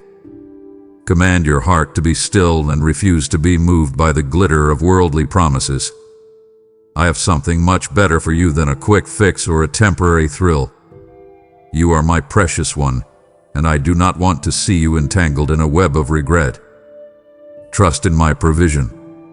I know exactly what you need, and I am already moving pieces in the background to bring it to you in a way that will not bring sorrow with it. You do not need to hunt for blessings. When you walk in my light, my blessings will hunt for you. Stand firm, keep your gaze fixed on me, and watch as I reveal the traps that were meant to destroy you. I will keep your feet on solid ground, and I will lead you into a future that is built on truth, not on the shifting sands of deception. You must become a diligent watchman over your own life, my child, for your heart is the wellspring of everything you do, and the gates to that heart must be guarded with absolute intensity. Think about what you allow to enter your mind through your eyes and ears every single day. I see you scrolling through the endless noise of the world, soaking in the comparisons, the anger, and the hopelessness that saturates your screens. You wonder why you feel anxious or why doubt starts to cloud your faith. But I am telling you clearly, you cannot feast at the table of the world and expect to stay healthy in my spirit. I am commanding you right now to filter what you see. If it brings darkness, turn away. If it plants seeds of doubt about my goodness or your worth, shut the gate. I want you to examine your inner circle, those you allow to speak into your life and influence your thoughts. Your spiritual safety is often determined by the company you keep. I see the people who drain your faith and the voices that echo the world's cynicism instead of my hope. You must surround yourself with those who sharpen you, not those who dull your edge. It is time to establish a perimeter of prayer around your soul that no enemy can breach. When a thought of fear or a lie about your future tries to enter, I want you to meet it at the gate with my word. Do not let it sit down and make itself at home. Instead, take every thought captive and ask, does this align with what my Father says about me? If it doesn't, cast it out immediately. I am inviting you to find your strength in a heart that is fully surrendered to me. When you give me total access to the secret places of your mind, the parts you hide from everyone else, I can heal the wounds that make you vulnerable to the enemy's attacks. You don't have to fight these mental battles alone.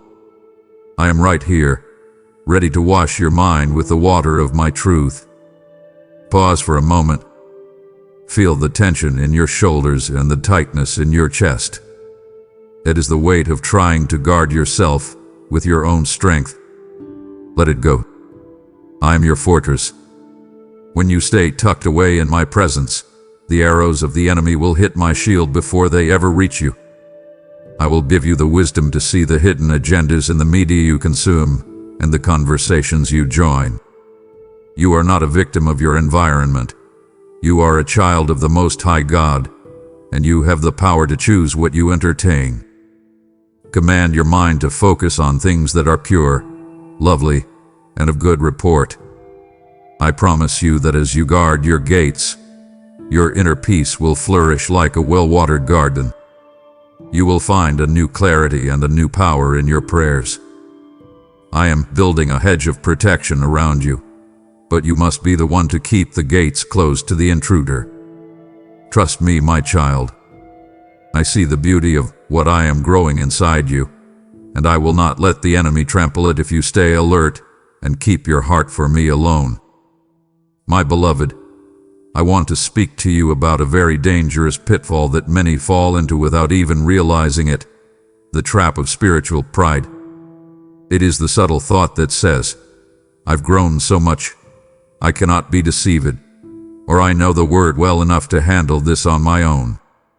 I tell you truly, the moment you believe you are beyond the reach of the enemy's tricks is the very moment you become most vulnerable to a fall.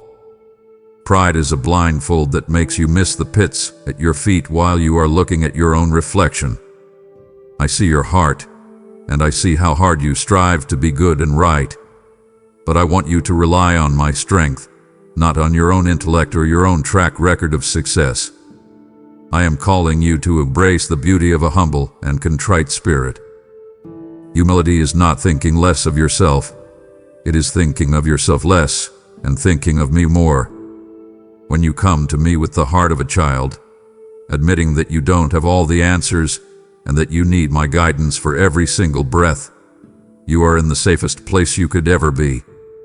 I see the pressure the world puts on you to be the expert, to have the loudest voice, and to always be right.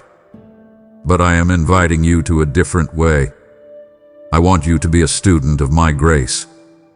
Learn to say, "Father, I don't know what to do here, but I trust you." That simple admission of weakness is where my power finds its greatest expression in your life.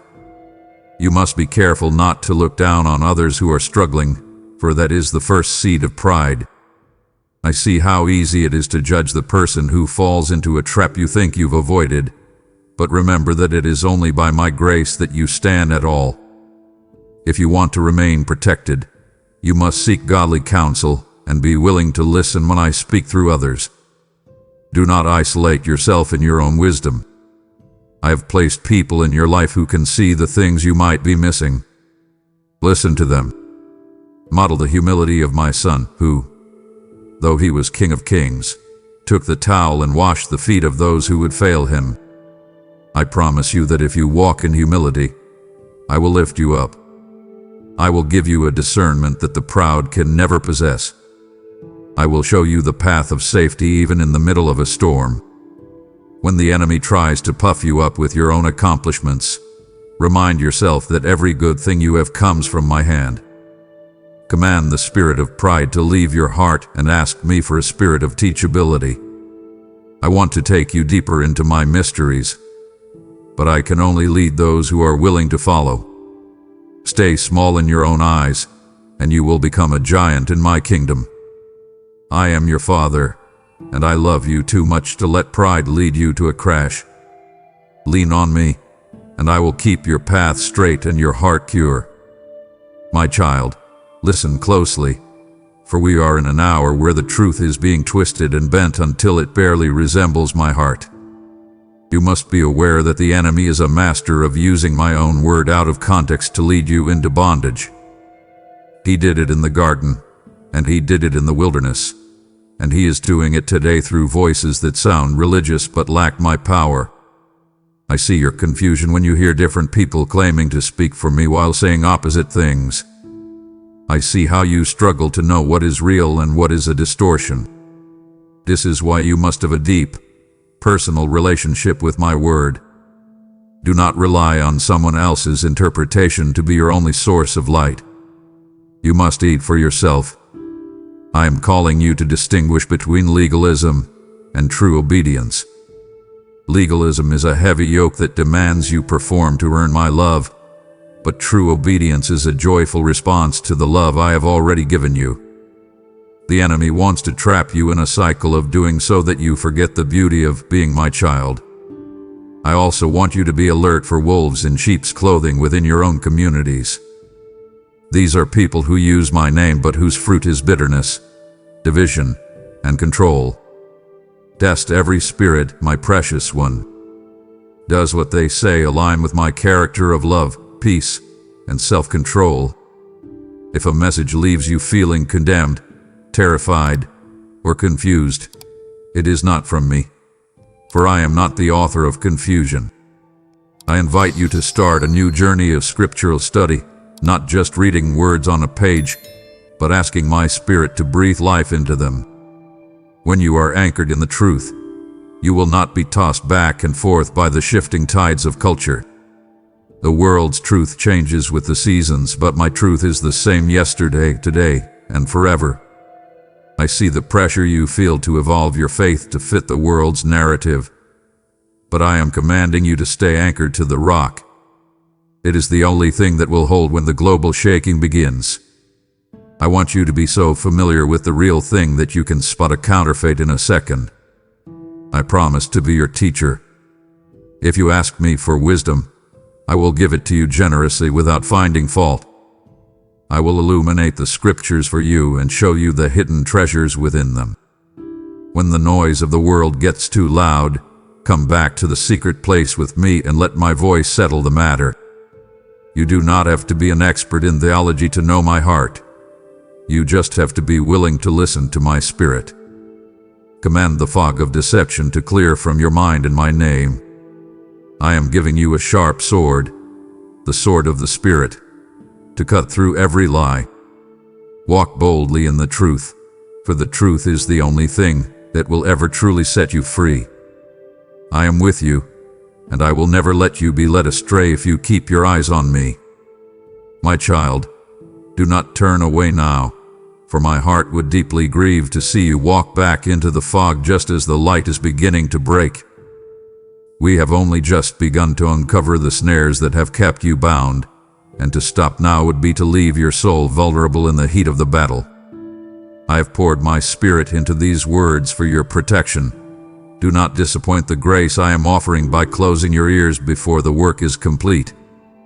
Stay with me, for the revelations ahead are the very keys to the freedom you have been crying out for in the dark. My child, there is a specific word I have for you today, and it is a word of now. I see how you often put off the things I am calling you to do, telling yourself that you will get to it tomorrow, or when life is less busy, or when you feel more spiritual. But I am here to tell you that some decisions cannot be delayed. There is a procrastination trap that the enemy uses to steal your breakthroughs. He knows that if he can't make you say no, he will just try to make you say later. But later is often the thief of never. I am calling you to respond to the Holy Spirit's convictions in this very moment. That person you need to forgive, do it now. A habit you need to break, lay it down now. That step of faith you've been scared to take it now. Time is a gift I have given you, but it is a gift that must be used wisely and with a sense of divine urgency. I see the window of opportunity that is open over your life right now, and I don't want you to miss it because you were waiting for a perfect moment that will never come. The perfect moment is when I speak, and the perfect response is immediate obedience. I see your anxiety about the future, but the future is shaped by the choices you make in the present. When you choose to obey me today, you are unlocking the doors for the miracles of tomorrow. Do not let the enemy lull you into a spiritual laziness that makes you miss the move of my Spirit in your life. I am inviting you to step into your current breakthrough. It is right there, just on the other side of your yes. I know you feel tired, and I know you feel like you've been waiting forever. But I am telling you the tide is turning. I see the work I am doing in your heart, and it is coming to a point of completion. But you must partner with me. I will not force you to move, but I will prompt you with my love. Feel that pull in your spirit right now. That is me calling you forward. Do not look back at your past failures and do not worry about your future fears. Focus on the instruction I am giving you for today. I promise that as you choose obedience in the present moment, I will provide everything you need for the journey. You don't need to see the whole map. You just need to trust the guide. I am walking beside you, and I will give you the strength for the next step. Command the spirit of delay to leave your life. I am releasing a fresh anointing of speed and clarity over you. You will no longer feel like you are walking through mud. You will feel the wind of my spirit at your back. This is your hour, my beloved. This is the moment for your transformation. Do not wait another second. Give me your heart. Give me your yes, and let's move into the greatness I have prepared for you. The time is now, and I am ready when you are. My child, I want you to take a deep breath and feel the weight of my hands resting on your shoulders, because there is a spirit of fear that has been trying to wrap its cold fingers around your heart, and I am here to break those shackles once and for all. I see the way you lie awake at night, staring at the ceiling, playing out what if scenarios like a movie you can't turn off. You worry about the bank account, the health of your loved ones, and the stability of the world around you. But I am commanding you today, do not fear. This is not a suggestion. It is a divine mandate for your survival and your peace. Fear is a weapon the enemy uses to paralyze you, to keep you frozen in place so that you cannot step into the territory I have promised you. It is a fog that distorts the size of your problems and hides the reality of my presence. I have not given you a spirit of fear, but of power, of love, and of a sound mind.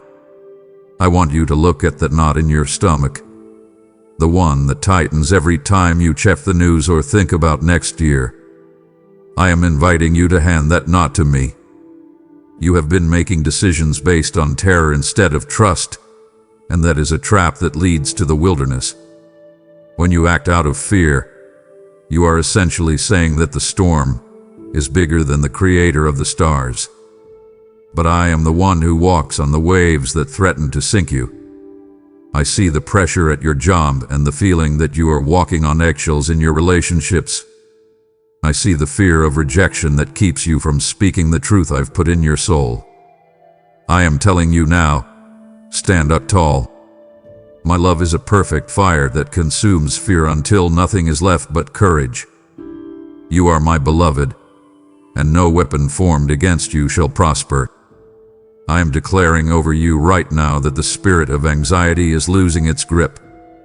I am replacing that frantic heartbeat with a peace that passes all human understanding, a peace that doesn't make sense given your circumstances, but a peace that is grounded in my character. I want you to remember that I am the great I am. I am already in your tomorrow, arranging the details and making a way where there seems to be no way. You don't have to figure it all out today. You just have to trust that I am holding the pen that writes your story. I command the shadows of dread to dissipate in the light of my glory. I am your hiding place, your fortress, and your deliverer.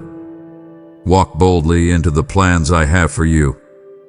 I am inviting you to stop reacting to the enemy's threats and start responding to my promises. When the world screams panic, I want you to whisper my name. My name is a strong tower, and when you run into it, you are safe. I see the silent prayers you've offered through tears, wondering if I've forgotten you. I haven't. I'm right here. I am the silence in the storm, and the strength in your bones. Shake off the shackles of what if and replace them with the certainty of I am. You are moving from a place of survival into a place of revival. I am with you, I am for you, and I am going before you. Take my hand, and let's walk out of this prison of fear together. My precious one, I see you striving, and I see how exhausted you are from trying to carry the weight of the world on your own two shoulders. I want to talk to you about the trap of self-sufficiency, the lie that tells you that you must have it all together, that you must be the hero of your own story, and that asking for help is a sign of weakness. You have been fighting this battle alone for too long, and it is a trap designed to lead you straight into burnout and bitterness. You were never meant to be the source of your own strength. I am the vine, and you are the branches. Apart from me, you can do nothing of eternal value. I see you trying to do it your way, navigating the complexities of your life with your own intellect and your own limited energy. But I am inviting you to lean back into my grace. I am calling you to an absolute dependence on me. I know the world admires the self-made person, but in my kingdom, the truly powerful ones are those who have learned to be weak in my presence. I see your frustration when things don't go according to your plan, and I hear the way you beat yourself up when you fail to meet your own impossible standards. I want you to stop. Breathe. Relinquish the control you've been white-knuckling for so long. When you try to fight the battle alone, you are an easy target for the enemy. But when you hide yourself in me, you become invincible.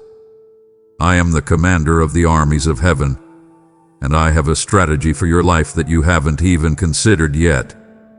I want you to find power in your admitted weaknesses.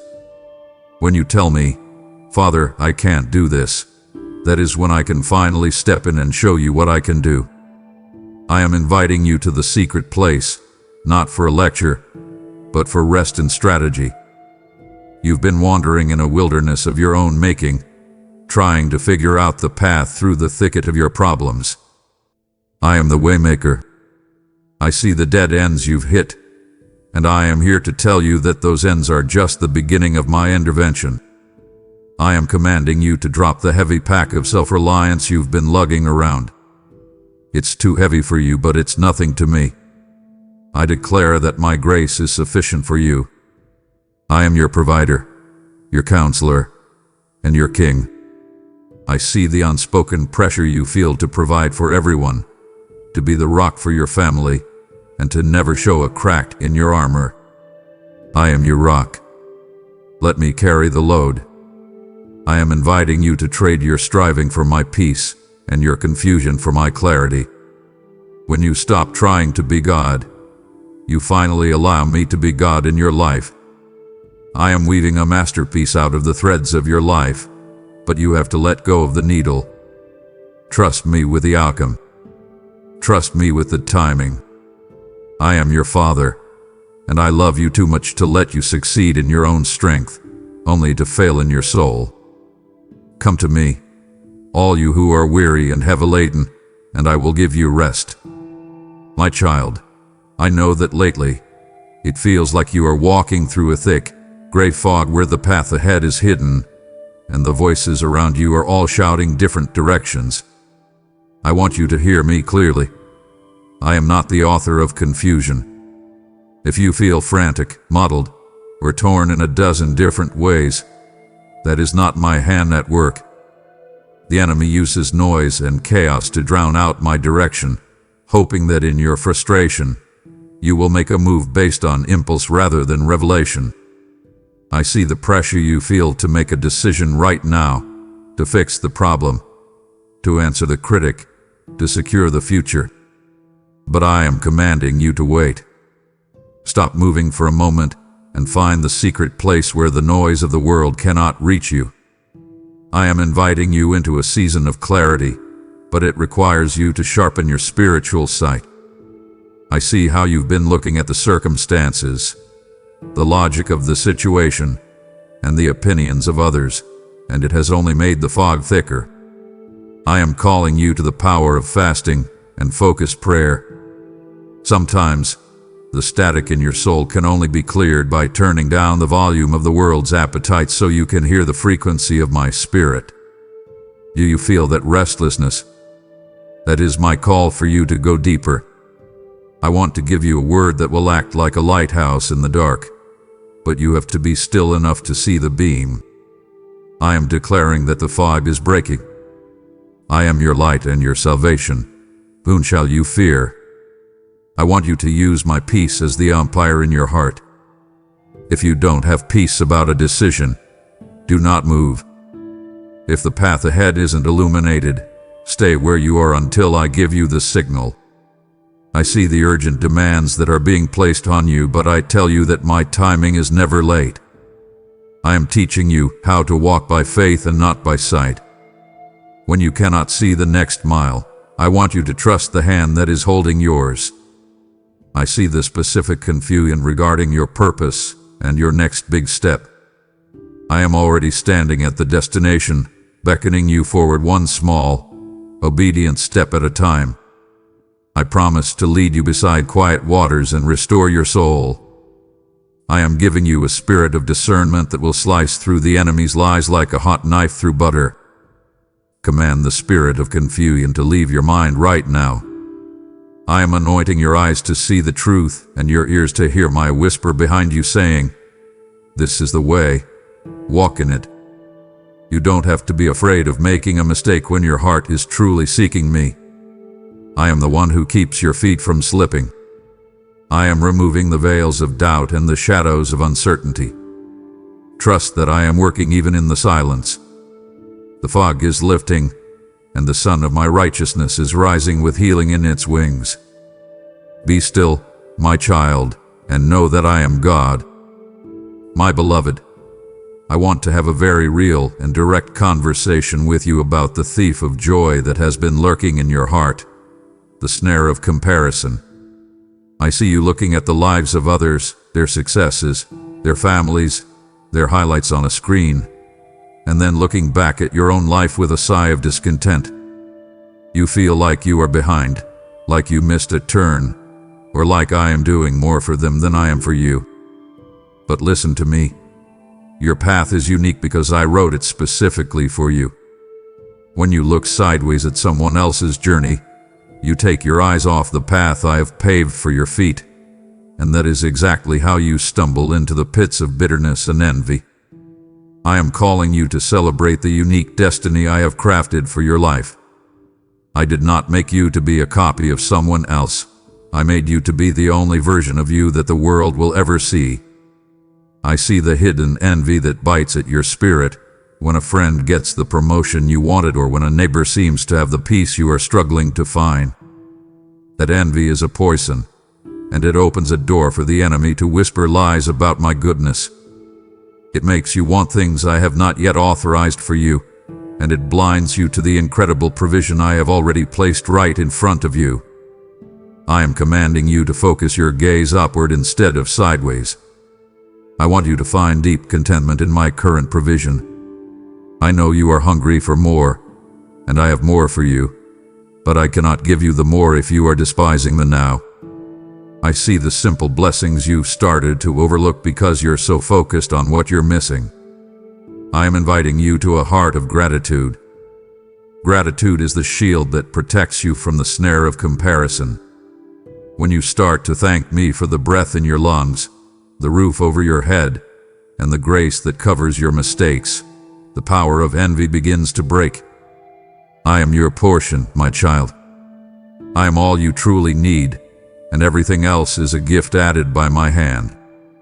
I declare that you are exactly where you need to be for the work I am doing in you today. I am not a God of fairness in the way the world understands it. I am a God of purpose. I give to each according to the mission I have assigned them. Your mission requires a different set of tools, a different timeline, and a different preparation than the person next to you. Stop trying to run their race. I am anointing your feet for your own mountains. I am releasing you from the pressure to keep up with the world's expectations. I love you for who you are, not for how you compare to others. Command the spirit of comparison to leave your heart and replace it with a holy confidence in my plan. I am your Father, and I have saved the best for you. Trust my heart, and watch as I unfold a beauty in your life that no one else can replicate.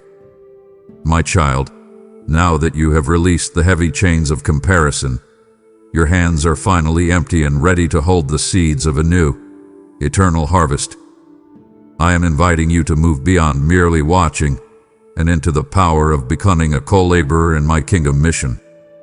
You have seen how the enemy tries to steal your joy through envy, but I am offering you the chance to sow into a field where the fruit is life and the harvest is the salvation of souls. When you support this mission through super thanks or the link in the description, you are not just giving. You are fueling the light that pierces the darkness for others who are still trapped in the snare. I declare over you that as you sow in this urgent hour, I will open the windows of heaven and pour out a blessing that your storehouses cannot contain. Your seed will become a river of grace that carries my word to the ends of the earth, reaching hearts that are crying out for the very peace you have found today. I have chosen you to be a conduit of my provision, for where your treasure is, there your heart will be also. Do not let this divine appointment pass you by. Go now, click the link or use super thanks, and let us expand my kingdom together. I implore you, my beloved, do not let the distractions of the world pull you away from this sacred moment, for it would wound me to see you settle for a half-healed heart.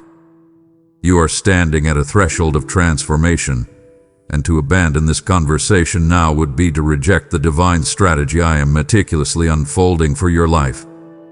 Your soul is too precious to be left in the hands of the enemy's lies. Stay here in my presence, for my heart yearns to finish what I have started within you. My child, the battle you are in is real, and the hour is far too late for you to be walking around without your protection. I see you trying to face the day's challenges in your own strength, and I see how the fiery darts of the enemy have been finding their mark in your mind and your emotions. I am commanding you right now to stop and fit yourself with the armor I have provided for you. This is not a symbolic ritual. It is a daily choice to put on the spiritual reality of my victory. You wouldn't go into a storm without a coat, so why are you entering the spiritual fray without your shield? Your protection is not a one-time event. It is a daily commitment to staying covered by my truth. I want you to tighten the belt of truth around your waist. In a world of lies and relative truths, my word is the only thing that will hold your life together. If you are not grounded in what I say, you will be tripped up by what the world feels. I see the seeds of doubt that have been planted in your heart, and I am telling you to raise the shield of faith. When the enemy whispers that you are a failure, or that I have abandoned you, or that things will never get better, you must lift that shield. Faith is not a feeling. It is a firm stance on my promises. It is the ability to say I believe God when everything around you says God is gone. Every dart of fear must be extinguished by the certainty of who I am. I am inviting you to take up the sword of the Spirit, which is my word. You have been silent in the face of the enemy's attacks for too long. It is time for you to speak. When the darkness closes in, command it to flee using the power of my scripture. I have given you the helmet of salvation to protect your thoughts. Do not allow the enemy to play with your mind. Your mind is my territory. I see the mental fatigue you've been carrying, and I want you to know that the armor I give is not heavy. It is the very thing that makes you light and agile. Ensure your feet are fitted with the readiness of the gospel of peace.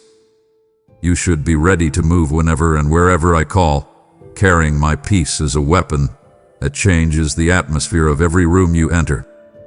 I declare that as you put on my armor, you are becoming a formidable warrior in my kingdom.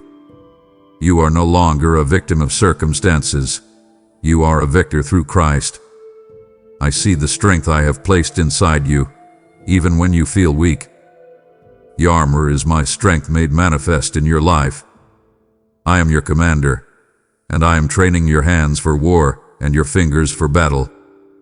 Do not be intimidated by the roar of the enemy. He is a defeated foe, and he knows it. He only has as much power as you give him through your neglect of the armor. Choose today to be fully covered. I am your rear guard and your vanguard.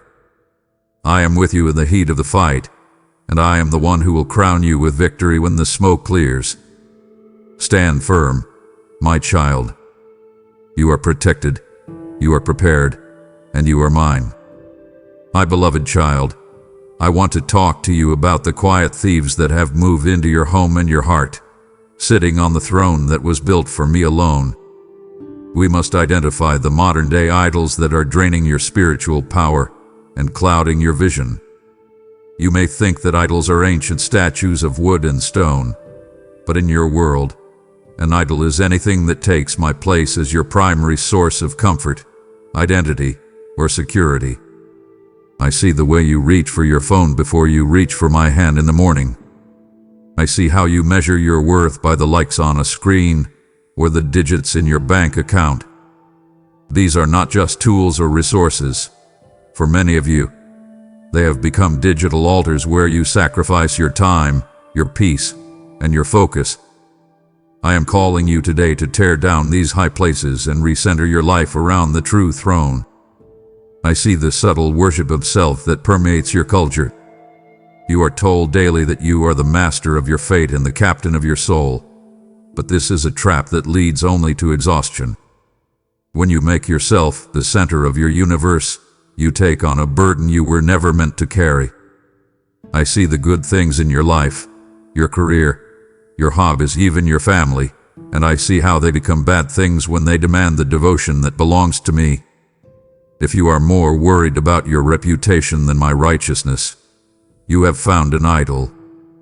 If you find more solace in a glass of wine or a mindless scroll than in my presence, you have found a snare. I am not a jealous God because I am insecure. I am jealous for you because I know that these idols will eventually fail you, leave you empty, and break your heart. Only I can truly sustain you. I am inviting you to reclaim your first love. Do you remember when your heart burned for me? Do you remember the simplicity of just wanting to be near me? I want to bring you back to that place of pure devotion. Pause now and look at the gods you have been serving. Ask yourself, can your technology heal your soul? Can your status protect you from the storm? Can your achievements buy you eternal peace? You know the answer is no. I am commanding you to clear the clutter from your spiritual life. I want you to set boundaries with the things that distract you. Turn off the noise. Put down the device. Silence the voices of experts who don't know my name. I am the Alpha and the Omega, the beginning and the end. Everything else is a passing shadow. I declare that as you tear down these idols, a new freedom will flood your life. You will find that you have more time, more energy, and more joy than you ever thought possible. I am releasing you from the treadmill of social validation and the cage of consumerism. You don't need to have it all to be whole. You only need me. I see the fear you have of missing out, but I tell you that the only thing worth fearing is missing out on my presence. Command every false god to fall in my name. I am anointing you with a single-minded focus. You are my child, and your heart belongs to the King of Kings. Let us sweep away the dust of worldly idols and build an altar of true worship in your soul. I am here, waiting to fill every empty space they leave behind with my glory and my grace. My child, listen to the weight of my words, for there is a secret power that many of my children overlook, the power of absolute obedience. I see you negotiating with my commands, trying to find a middle ground where you can follow me and still keep one foot in the world. You give me partial obedience and wonder why you aren't experiencing my full favor. But I tell you clearly, partial obedience is actually disobedience. It is a form of rebellion dressed up in religious clothes. When I ask you to move, I don't want you to wait until you understand why. When I tell you to let go of a relationship or a habit, I don't want you to argue about how not that bad it is. I am calling you to a yes that is wholehearted, immediate, and unconditional. This is the key that unlocks the doors of my greatest blessings. I see the safety you are trying to create for yourself by staying within your comfort zone, but true safety is found only within the boundaries of my laws and my instructions. I am your Father, and I see the dangers around the corner that you cannot see. When I give you a command, it is not to restrict your fun, but to protect your future. Your yes is a weapon that defeats the enemy's plans for your destruction. I see the pressure you feel to fit in, to compromise just a little so you don't look extreme. But I am inviting you to be radical. I want your life to be a testament to what happens when a human heart is completely surrendered to the divine. Resist the urge to bargain with me. I am not looking for your suggestions. I am looking for your submission. I am inviting you to experience the joy of walking in my perfect will. There is a lightness that comes when you stop fighting me. I see the internal conflict that has been tearing you apart, the tug of war between your desires and my direction. Let go of the rope. When you choose to obey me even when it hurts, even when it's inconvenient, and even when it doesn't make sense, you are proving your love for me. And I, in turn, will open the windows of heaven over your life. I see the direct link between your hearing and your following. If you stop following what I've already told you, why would I speak the next step? Return to the last thing I commanded you, and do it with all your heart. I declare that your obedience is breaking the chains of generational curses and stagnant seasons. I am anointing your yes to produce fruit that will last for eternity. You are moving into a season of unprecedented favor because you have chosen to honor my word above your own comfort. I see the specific area where you've been holding back, that one thing you said you'd never give up. I'm asking for it now. Trust me. What I have for you on the other side of that sacrifice is 10 times greater than what you are holding on to. Command the spirit of hesitation to leave you. I am giving you a heart that delights in my statutes. Walk in the power of absolute obedience, and you will see my glory manifest in ways that will leave you breathless. I am with you, and I am proud of the steps you are taking toward me. My child, I need you to understand that the air around you is thick with the power of what you speak. I have given you a tongue that is the rudder of your destiny, yet I see you using it to speak death over your own life, your family, and your future. You complain about your lack, you confess your fears, and you repeat the enemy's lies as if they were facts.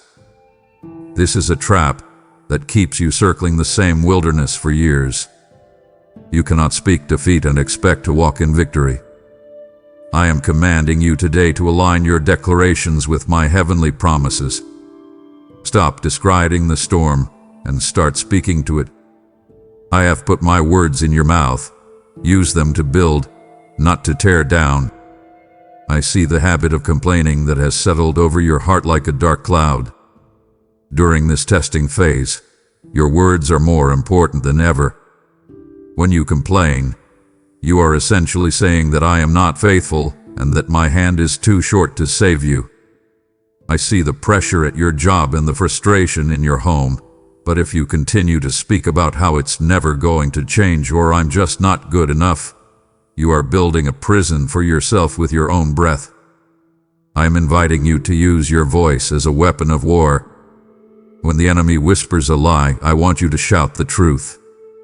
If he says you are alone, you say, "My God will never leave me." If he says you are failing, you say, "I am more than a conqueror through him who loves me." I am calling you to let your speech be seasoned with grace and power. I want you to be a person whose words change the atmosphere of a room. Instead of joining in on the gossip or the negativity of your workplace, I want you to speak life. I see the unspoken prayers you've whispered, and I tell you, those words have weight in the spirit realm. But you must be consistent. You cannot pray for a miracle in the morning and then speak doubt for the rest of the day. Command your tongue to be an instrument of righteousness. I am giving you the authority to command the enemy to flee, but he will only listen if your words are backed by faith. I declare that life and death are in the power of your tongue, and from this day forward, you will choose life. I am healing your mouth from the bitterness of the past. I am removing the vocabulary of the victim and replacing it with the language of the victor. I see the specific things you've been saying about your health and your finances. Stop it. Start declaring my provision. Start declaring my healing. My word does not return to me void, and when you speak my word, it begins to shift the physical reality of your world. Pause and think before you speak today. Ask yourself, is this what my Father says about this situation? If not, keep your peace. I am anointing your speech to be a fountain of hope. Speak, my child, and watch as the walls of Jericho in your life begin to crumble at the sound of your faith-filled voice. My precious one, we must address the heavy chains that are anchoring you to the past, the trap of unforgiveness. I see the wounds you carry, the people who betrayed you, the words that cut you to the bone, and the justice you feel you were never given. You think that by holding on to your anger, you are punishing your offenders, but in reality, you are the one sitting in the dark, drinking the poison of bitterness while they go on with their lives. Unforgiveness creates a legal foothold for the enemy to harass your mind and steal your peace. It poisons your ability to hear my voice and blocks the flow of my blessings. I am commanding you today to release the debt. This is not about how they feel, it is about your freedom. I see you replaying the scenes of your pain, over and over, like a broken record. Every time you do, you are re-wounding your own heart.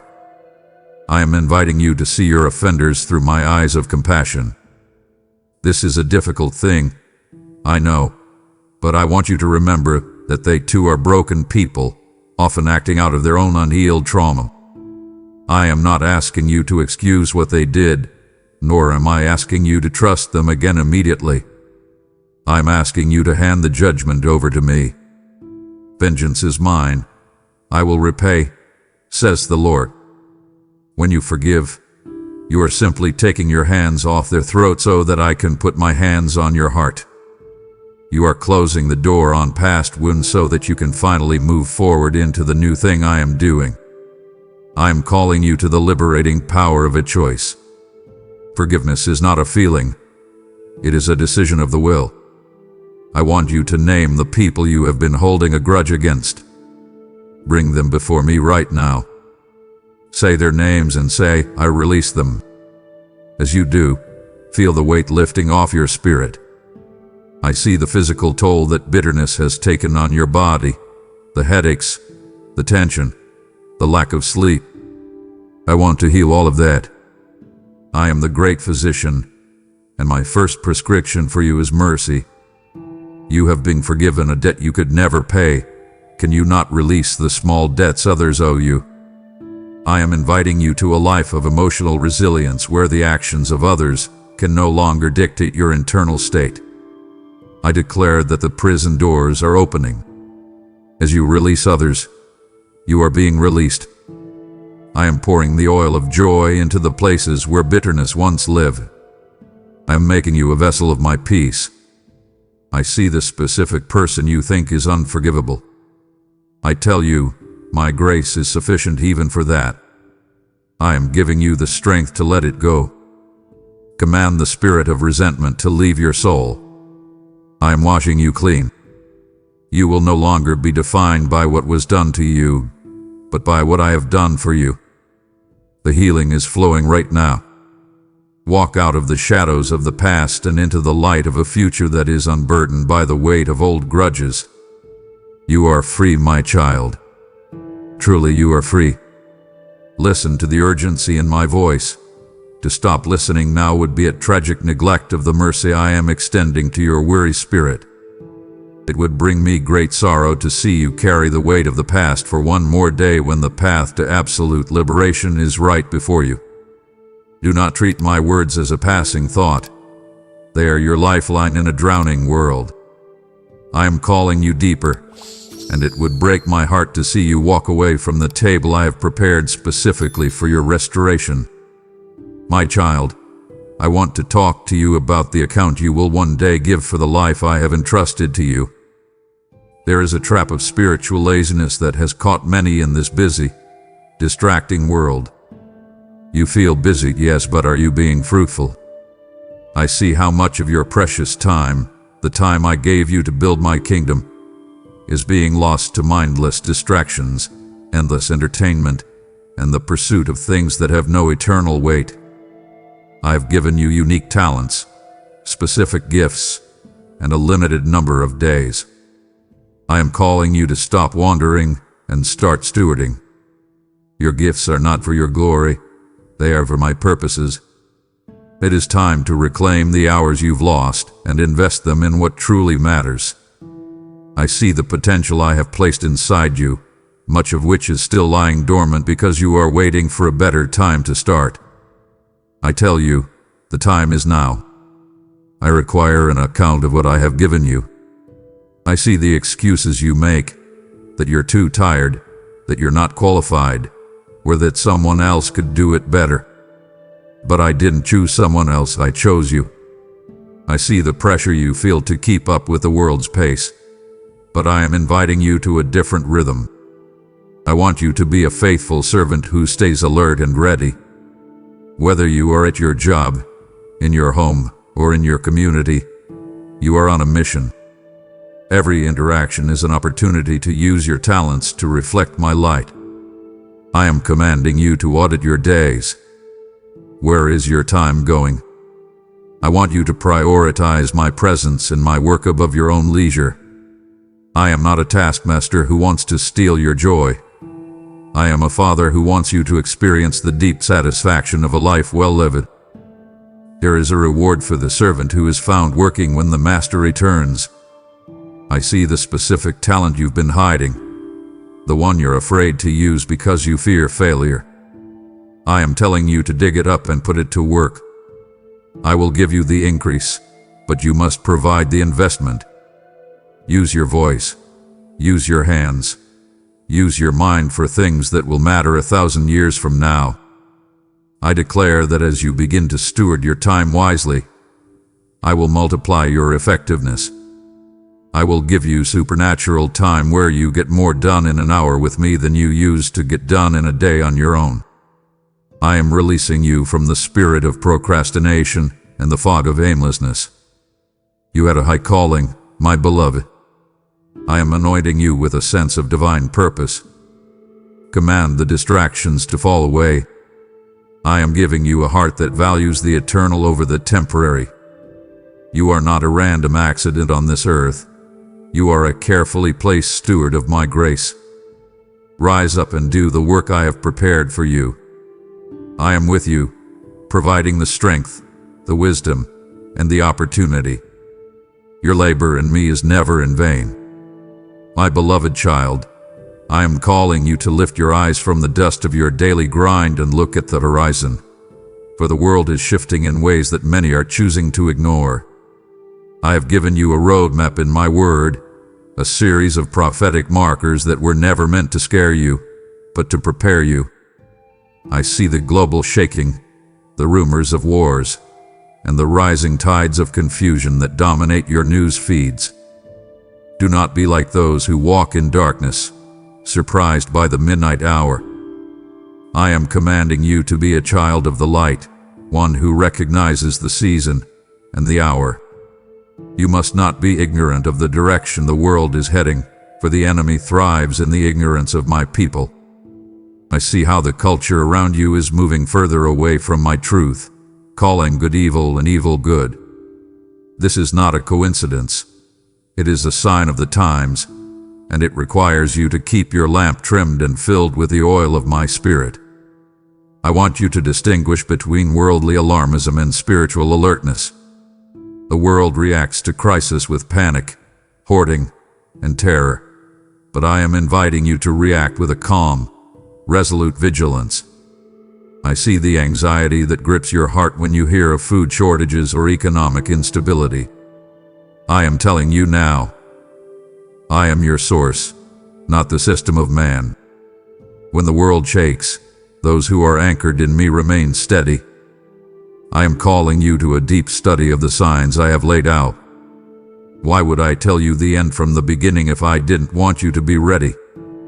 I see the specific pressure you feel to conform to the world's new norms, but I am telling you to stand set apart. You are a citizen of a kingdom that cannot be shaken. The more the darkness grows, the more your light must shine. This is not the time to hide. It is the time to be the city on a hill that cannot be hidden. I am inviting you to live every single day as if my return is imminent. This isn't about living in fear, it's about living with purpose. When you realize that time is a finite resource and that the curtains are closing on this age, your priorities begin to shift. I see the trivial things you've been worrying about, the petty arguments, the pursuit of temporary status, and I am calling you to trade them for eternal weight. I am pouring out my spirit in these last days, and I want you to be a vessel that is ready to be used. Do not let your heart be weighed down with the carousing and the cares of this life. Stay awake. I see the spiritual slumber that has overtaken so many in the pews. They have a form of godliness but deny its power. I want you to have the power. I want you to be the one who can see the trap before it springs. I declare that you will not be overtaken by the darkness. I am giving you a prophetic lens through which to view current events. You will not be deceived by the wolves who claim to have the answers but lead you away from my cross. I am anointing your mind to process information through the filter of my spirit. When others are fainting from fear of what is coming on the earth, you will stand tall, knowing that your redemption draws near. I am your hiding place in the day of trouble. Command the spirit of apathy to leave your soul. I am igniting a fire of urgency within you. This is the hour for the bold, for the watchful, and for the faithful. I am with you, and I am showing you the way through the storm. Trust the signs I have given you, and keep your eyes fixed on me, the author and finisher of your faith. My child, I want to invite you back to the garden of our relationship, for I see how the busyness of your life has started to crowd out the most essential part of your existence, our daily communion. You wonder why you feel vulnerable to the enemy's attacks, why your temper is short, and why your peace is easily disturbed. It is because you have been trying to run on yesterday's manna. You cannot survive on a weekly visit to a church building or a quick prayer whispered as you rush out the door. I am the bread of life, and I am calling you to feed on me daily. I see your quiet time being eaten away by the glow of your phone and the demands of your schedule. I am commanding you to stop. Reclaim the first fruits of your day for me. If you do not start your morning in my presence, you are walking onto the battlefield without your armor. I am calling you to develop a conversational relationship with me. I don't want a ritual. I want a friendship. I see the heavy burdens you carry, the secret worries about your children, the frustration with your health, the loneliness that hits you when the house is quiet. Why are you carrying them alone? I am standing right here, waiting for you to speak to me. I am the true friend who sticks closer than a brother. I want to hear your heart, and I want you to hear mine. In the secret place of prayer, I build a hedge around you that the enemy cannot cross. When you spend time with me, you soak in my atmosphere, and you carry that peace into the world. It becomes a shield that deflects the stress of your workplace and the chaos of the world. I see how tired you are. Come to me. Let me restore your soul. I am inviting you to a deeper level of intimacy. I want to show you things you haven't seen and tell you secrets about your destiny that can only be whispered in the quiet. I see the daily bread you need for your discernment, the specific wisdom for the problem you will face at 2:00 p.m. today. If you don't meet with me at 7:00 a.m., you will miss the strategy I have prepared for you. I am not a distant God on a throne. I am your Father who wants to walk through the grocery store with you, sit in the car with you, and rest with you in the evening. I see the specific distractions the enemy puts in your path to keep you from our meeting time. He knows that an intimate believer is an invincible believer. He wants you disconnected so he can make you discouraged. Do not give him that satisfaction.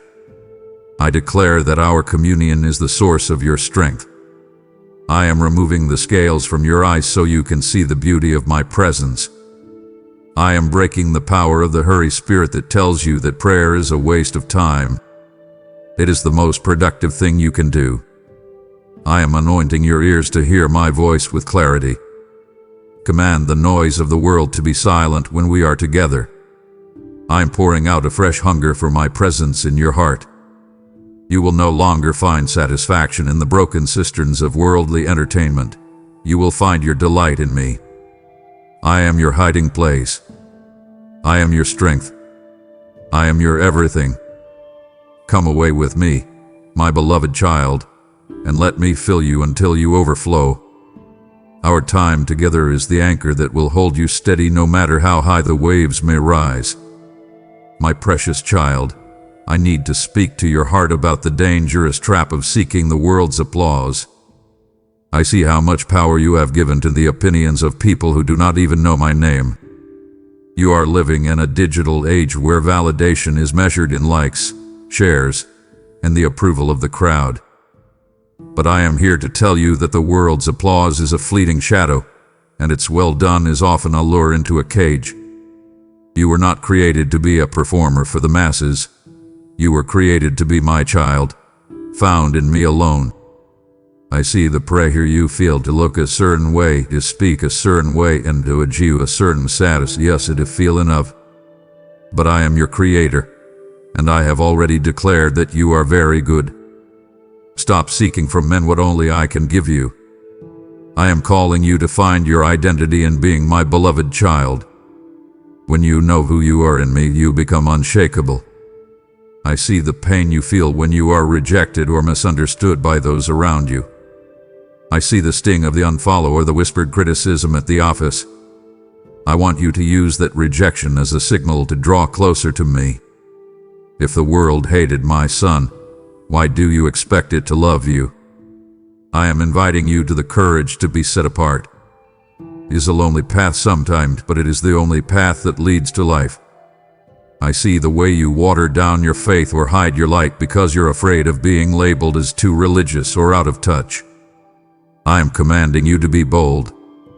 I would rather you have my well done and the world's who do you think you are, than the world's we love you in my silence. I want you to anchor your worth in my unchanging love. The world's validation is conditional. It is based on what you do, how you look, and what you can provide. My love is unconditional. It is based on whose you are. I see the specific areas where you are still striving for approval. Maybe it's from a parent who never gave it, or a spouse you're trying to impress. Let it go. I am the only one whose opinion truly matters in the light of eternity. I am inviting you to a life of freedom where you no longer need to check the comment section of your life to see if you're okay. You are okay because I am with you. I am anointing you with a holy defiance against the expectations of culture. You are a citizen of heaven living in a foreign land. Act like it.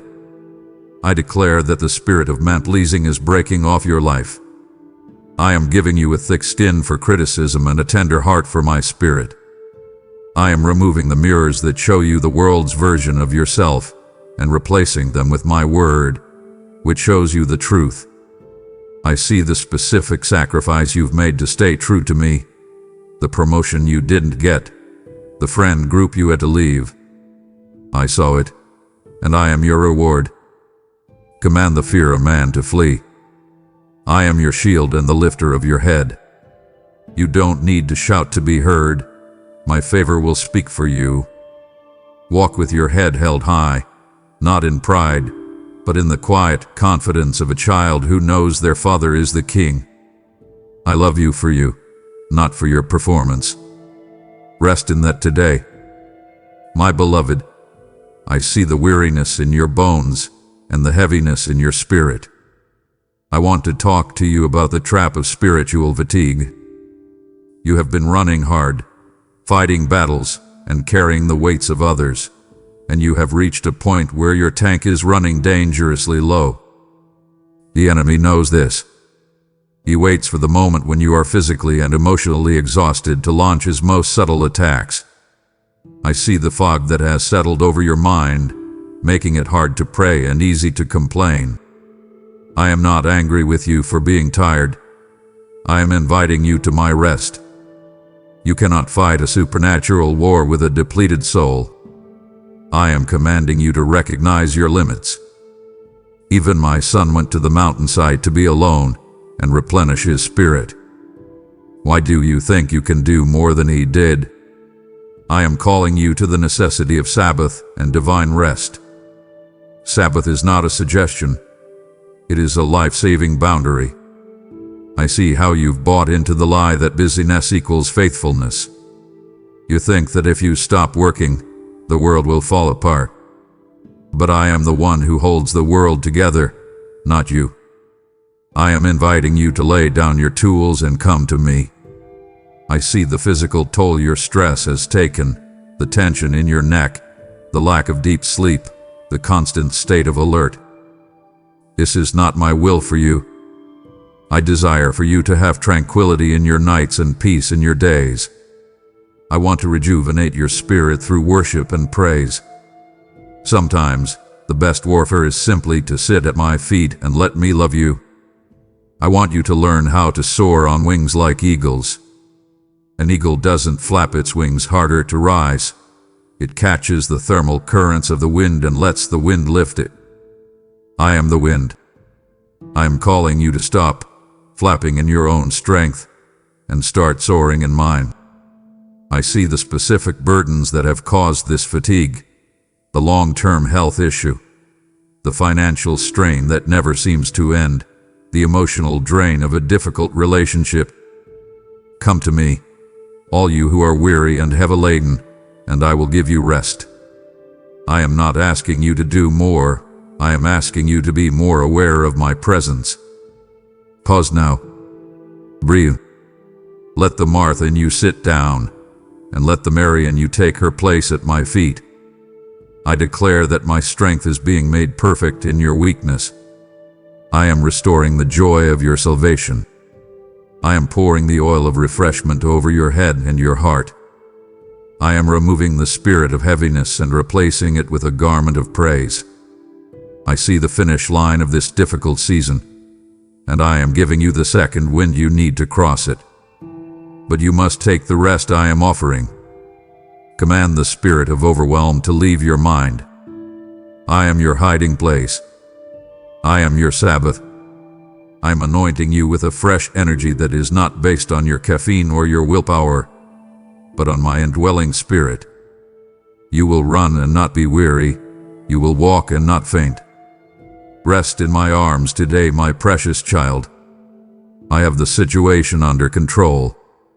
My beloved, as I refresh your spirit and lift the weight of fatigue from your shoulders, I am calling you to ensure that the lamp of my word never grows dim in this world. You have felt my strength sustaining you, and now I invite you to be the oil that keeps this light burning for those who are still wandering in the wilderness of exhaustion. By becoming a member or giving through PayPal, you are partnering with my spirit to reach the weary and the heavy-laden who do not yet know my rest. I see your heart's desire to help, and I tell you that what you release into my hands today will be multiplied like the widow's oil, never running dry in your season of need. I am the God who provides, and I promise that your generosity will trigger a supernatural overflow of favor and protection upon your own house. Every soul reached through your support is a jewel in your eternal crown, and a testament to your faithfulness in this time-sensitive hour. I am anointing your giving to break the yokes of others just as I have broken yours. Act now.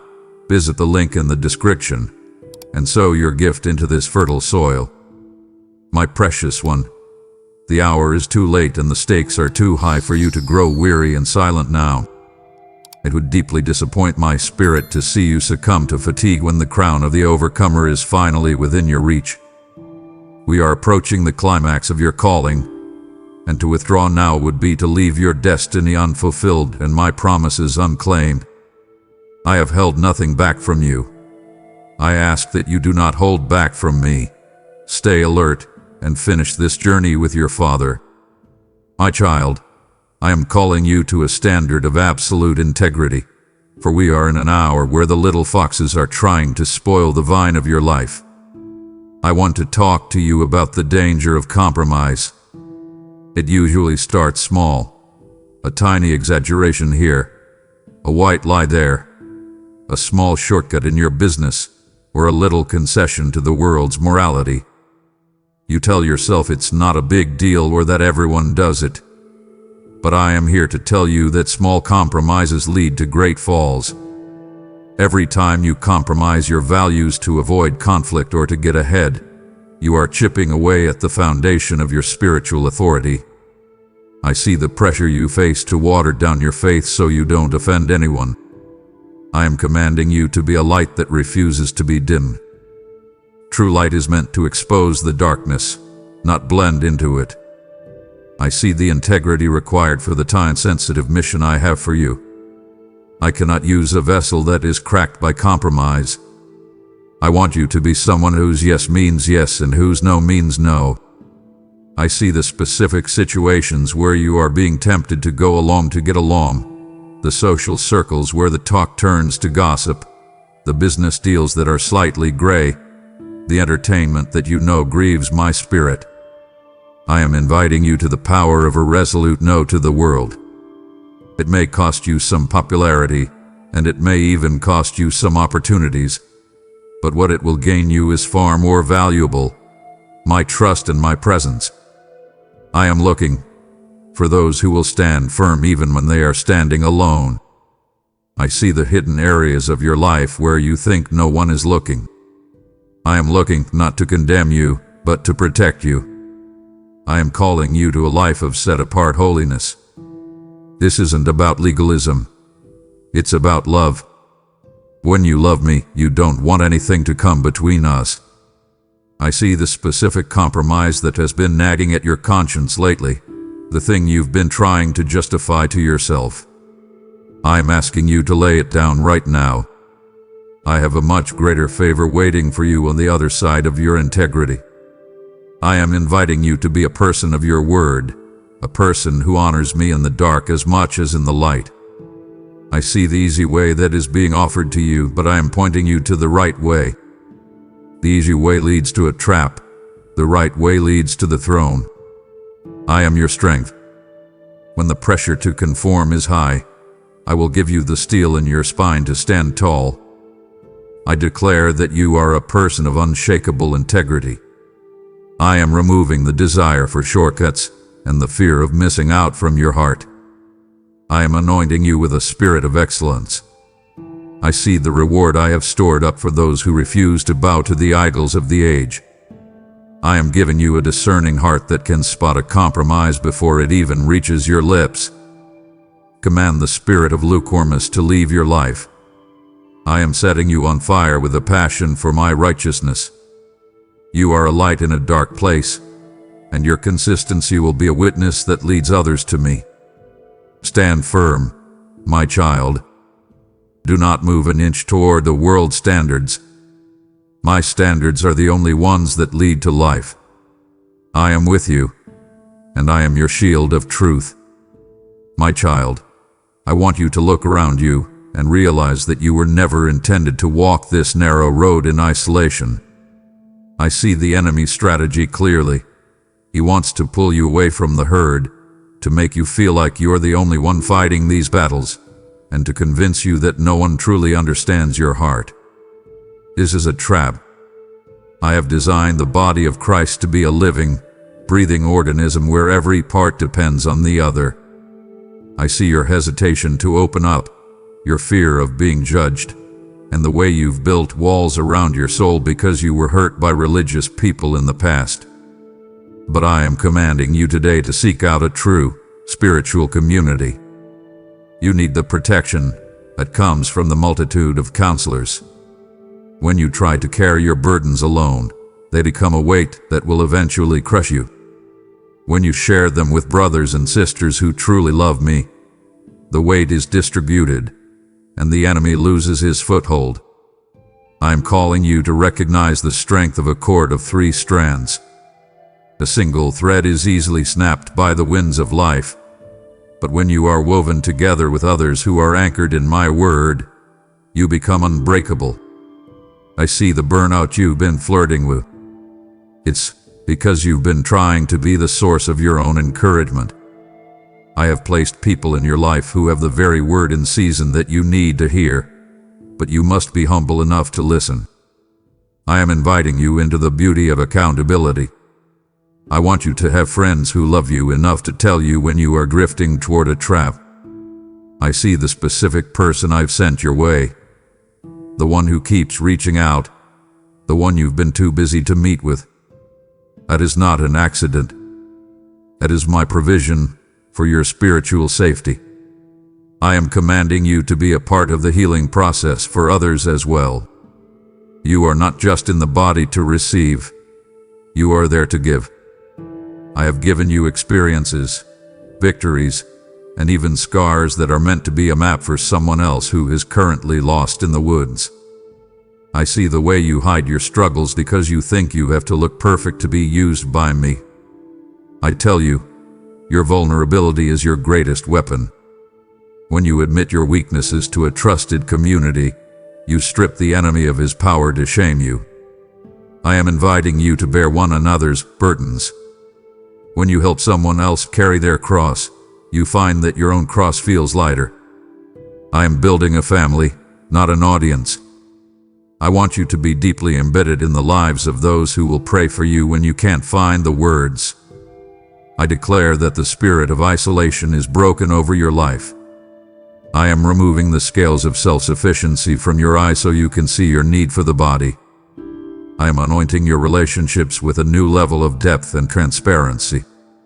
I see the specific community I am leading you toward, a place where my word is honored and my spirit is welcome. Do not let the wounds of the past keep you from the blessings of the present. Command the spirit of lonerism to leave your mind. I am your Father, and I want you to sit at the table with your brothers and sisters. Together we fight better. Together we see more clearly. Together we are an army that the gates of hell cannot prevail against. Step out of the shadows and into the fellowship I have prepared for you. I am with you in the gathering of the saints, and I am weaving you into a tapestry of glory. My precious one, I see the dark clouds that have been hanging over your head, and I hear the sigh in your spirit that feels like it's been there for years. I want to talk to you about the spirit of heaviness. It is a weight that makes your feet feel like lead and your heart feel like a stone. It makes you slow to react to my direction and blind to the beauty I've placed around you. I see the mourning you've been doing, mourning for what used to be, mourning for the dreams that didn't come true, and mourning for a version of yourself you think you've lost. But I am here to tell you that I am the God of the turnaround. I am commanding you to trade that spirit of heaviness for a garment of praise. Praise is not just a song you sing. It is a weapon you wield to clear the atmosphere of your life. I see the trap of dwelling on the what-ifs and the if-onlys. The enemy wants you focused on a past you cannot change or a future you cannot control, so that you are paralyzed in the present. I am inviting you to remember my past faithfulness. Think of the times I pulled you out of the pit before. Think of the ways I provided when you had nothing. That same God is standing right here in your now. I see the specific sadness that hit you this morning, the feeling that you are just going through the motions. I am calling you to rejoice even before you see the victory. When you choose to thank me in the middle of the dark, you are sending a signal to the spirit realm that your trust is not based on your circumstances, but on my character. I am commanding you to replace the oil of joy for your mourning. I see the physical toll this heaviness has taken on you. The way your head hangs low, and your eyes have lost their spark. I am anointing you with a fresh joy that the world didn't give and the world cannot take away. I want you to start speaking my promises over your situation. Instead of saying, "I'm so tired," say, "The joy of the Lord is my strength." Instead of saying, "Nothing ever changes," say, "My God is making all things new." I am inviting you to the secret place of worship. There is a frequency of heaven that breaks the chains of depression and lifts the fog of despair. I see the specific song I've been putting in your heart. Sing it. Even if it's a whisper, let it out. I declare that the heavy yoke of the enemy is being shattered by the anointing of my Spirit. I am lifting your head. You are no longer a slave to your moods or a victim of your emotions. I am giving you a steadfast heart that can remain joyful even in the rain. I see the breakthrough that is just on the other side of your praise. I am removing the spirit of gloom and doom that has been trying to settle in your home. Command the dark clouds to scatter in my name. I am your sun and your shield. I am bringing you into a season of lightness where you will soar again. You have been in the valley long enough. It is time to ascend the mountain. Take my hand, and let my joy be the wind in your sails. I am with you, and my love is the light that no darkness can ever overcome. My child, we have walked through the depths of your heart together today, and now we reach the moment where your faith must become feet. I see the specific steps I have laid out for you throughout this conversation, and I am calling you to a final preparation for the action required of you. I see the procrastination that is trying to tell you to wait until Monday, or wait until you feel more ready. I am commanding you, do not wait. The window of opportunity for your current breakthrough is open now, and it will not stay open forever. I want you to review the instructions I have given you. What is the one specific change you need to make in your daily routine? Is it the way you speak? Is it the people you spend time with? Is it the idols you've been serving? Identify it, name it, and cut the ties with it today. I am calling you to anoint your home and your mind for the task ahead. I want you to physically and spiritually clear the space for my Spirit to move. I see the clutter in your life, both the physical mess and the mental noise that has been hindering your progress. I am inviting you to take the first step of faith with unwavering trust. You don't need to see the whole staircase to take the first step. You just need to know that I am the one who is leading you. I see the fear that is trying to tell you that you will fail again. I tell you, this time is different because you are not moving in your own strength. You are moving in the authority of my word. I am stationing my angels to go before you and prepare the way. I am commanding you to commit to a specific act of obedience. I see the negotiation you're still trying to do in the back of your mind. Stop it. Give me your absolute yes. I want you to take a piece of paper or open a note on your phone and write down what you are committing to do. This is your covenant of action. I see the specific sacrifice I'm asking of you, the one that feels like it's going to cost you the most. I promise you, the reward on the other side of that yes will make the sacrifice seem like nothing. I am inviting you to a life of kingdom momentum where one act of obedience unlocks the next door of favor. You are no longer stuck. You are in transition. I declare that you are fully equipped and fully prepared for the mission I have given you. I am anointing your hands for the work and your feet for the journey. I see the courage that is rising in your spirit as you listen to my voice. You are a warrior of the Most High, and the time for retreat is over. Command every spirit of hesitation and doubt to be silenced. I am your rear guard, and I am your vanguard. I am walking beside you in every move you make. I see the miracle that is waiting for you at the end of this path of obedience. Take the step. Make the change. Move into the action required. I am with you. I am for you. and I am leading you into a future that is more glorious than you can imagine. My beloved, my precious overcomer, we have reached the end of this part of our journey, and I want you to rest in the beauty of the reward that awaits you. I see the scars you've earned in this season of testing, and I want you to know that I see every one of them as a badge of honor. You have not given up. You have stayed alert. You have resisted the traps. And now, I am pouring out the peace that follows a hard-won victory. This is the peace that doesn't just feel good. It is a peace that guards your heart and mind with an iron wall. I am commanding you to receive this reward now. I see the joy that is beginning to bubble up in your soul. That is the joy of a faithful servant who has stood their ground and seen the salvation of their God. I am calling you to see how your victory is going to inspire and save others. Your life is no longer just about you. It is a testimony of my power. When people look at you, they won't see a person who had it all together.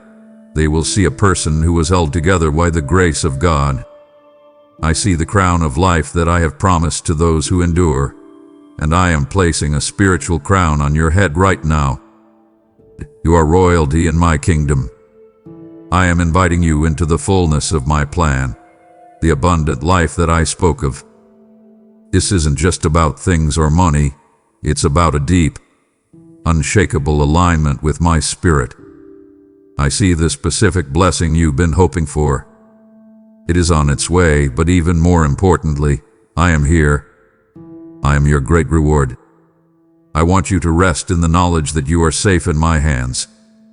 No matter what the world does, no matter what the times look like, you are mine. I see the rest of your story, and it is a masterpiece of grace. I am commanding you to live from a place of victory, not for a place of victory. You aren't fighting for a win. You are fighting from a win that I have already secured. I see the specific future I have for you, a future filled with hope, impact, and eternal joy. I am anointing you with a final blessing of strength, wisdom, and divine favor. You will go out with joy and be led forth with peace. The mountains and the hills will break forth into singing before you. I declare that you are a faithful overcomer. I am sealing the words of this conversation into your heart so that they cannot be stolen by the enemy. When you feel weak, remember my voice. When you feel confused, come back to my truth. I am your Father, and I am so incredibly proud of you. I see you, I love you, and I am never letting you go. Pause one last time. Feel my love wrapping around you like a warm embrace. Breathe in my peace. You are ready. You are protected. You are loved beyond measure. Go forth in my power and watch as I change the world through you. I am with you always, even unto the end of the age. Amen. My faithful warrior, you stand now at the summit of this divine conversation, fully equipped and alert to the traps of the enemy. The fire I have ignited within you today is not for you alone. It is a flame meant to jump from heart to heart until the whole world is ablaze with my truth. I am issuing a prophetic call for you to fuel this movement through your super thanks and membership, ensuring that this life-saving message reaches the millions who are still sleeping on the edge of destruction. Your support is the manna that sustains this mission, transforming your earthly resources into eternal impact for the glory of my name. I declare that as you honor me with your substance, I will rebuke the devourer for your sake and make your life a lighthouse of prosperity and peace. You are not just a listener. You are a pillar in my temple, a vital part of the army I am raising in these final moments. I have placed the power to change lives within your reach, and I am watching with love as you choose to invest in things that have eternal weight. The time for action is not tomorrow, but this very second as my spirit moves upon your heart. Go to the description, use the PayPal link or super thanks, and declare your partnership with my word today. Now that my heart has been fully poured into yours, do not let these truths vanish like a morning mist. It would grieve me beyond words to see you return to your old ways after I have shown you the majesty of my plan. You carry the weight of my glory now. Walk in it, live it, and never let the fire I have ignited today grow dim. I am with you, and I expect you to honor the sacred trust we have built in this divine encounter. My child, the moment of decision is upon you, and the atmosphere of your life is vibrating with the urgency of my call. Do not let this word fall to the ground, but seal your commitment right now by declaring your victory over every hidden snare. Speak it into existence, write it down, and let the heavens hear your resolve. I am awake, I am alert, and I will not fall into the trap. By typing these words below, you are not just commenting. You are establishing a prophetic boundary that the enemy cannot cross. Do not delay, for your breakthrough is tied to your immediate obedience. I am watching, I am waiting, and I am ready to move the mountains of your life as you take this step of faith. Amen.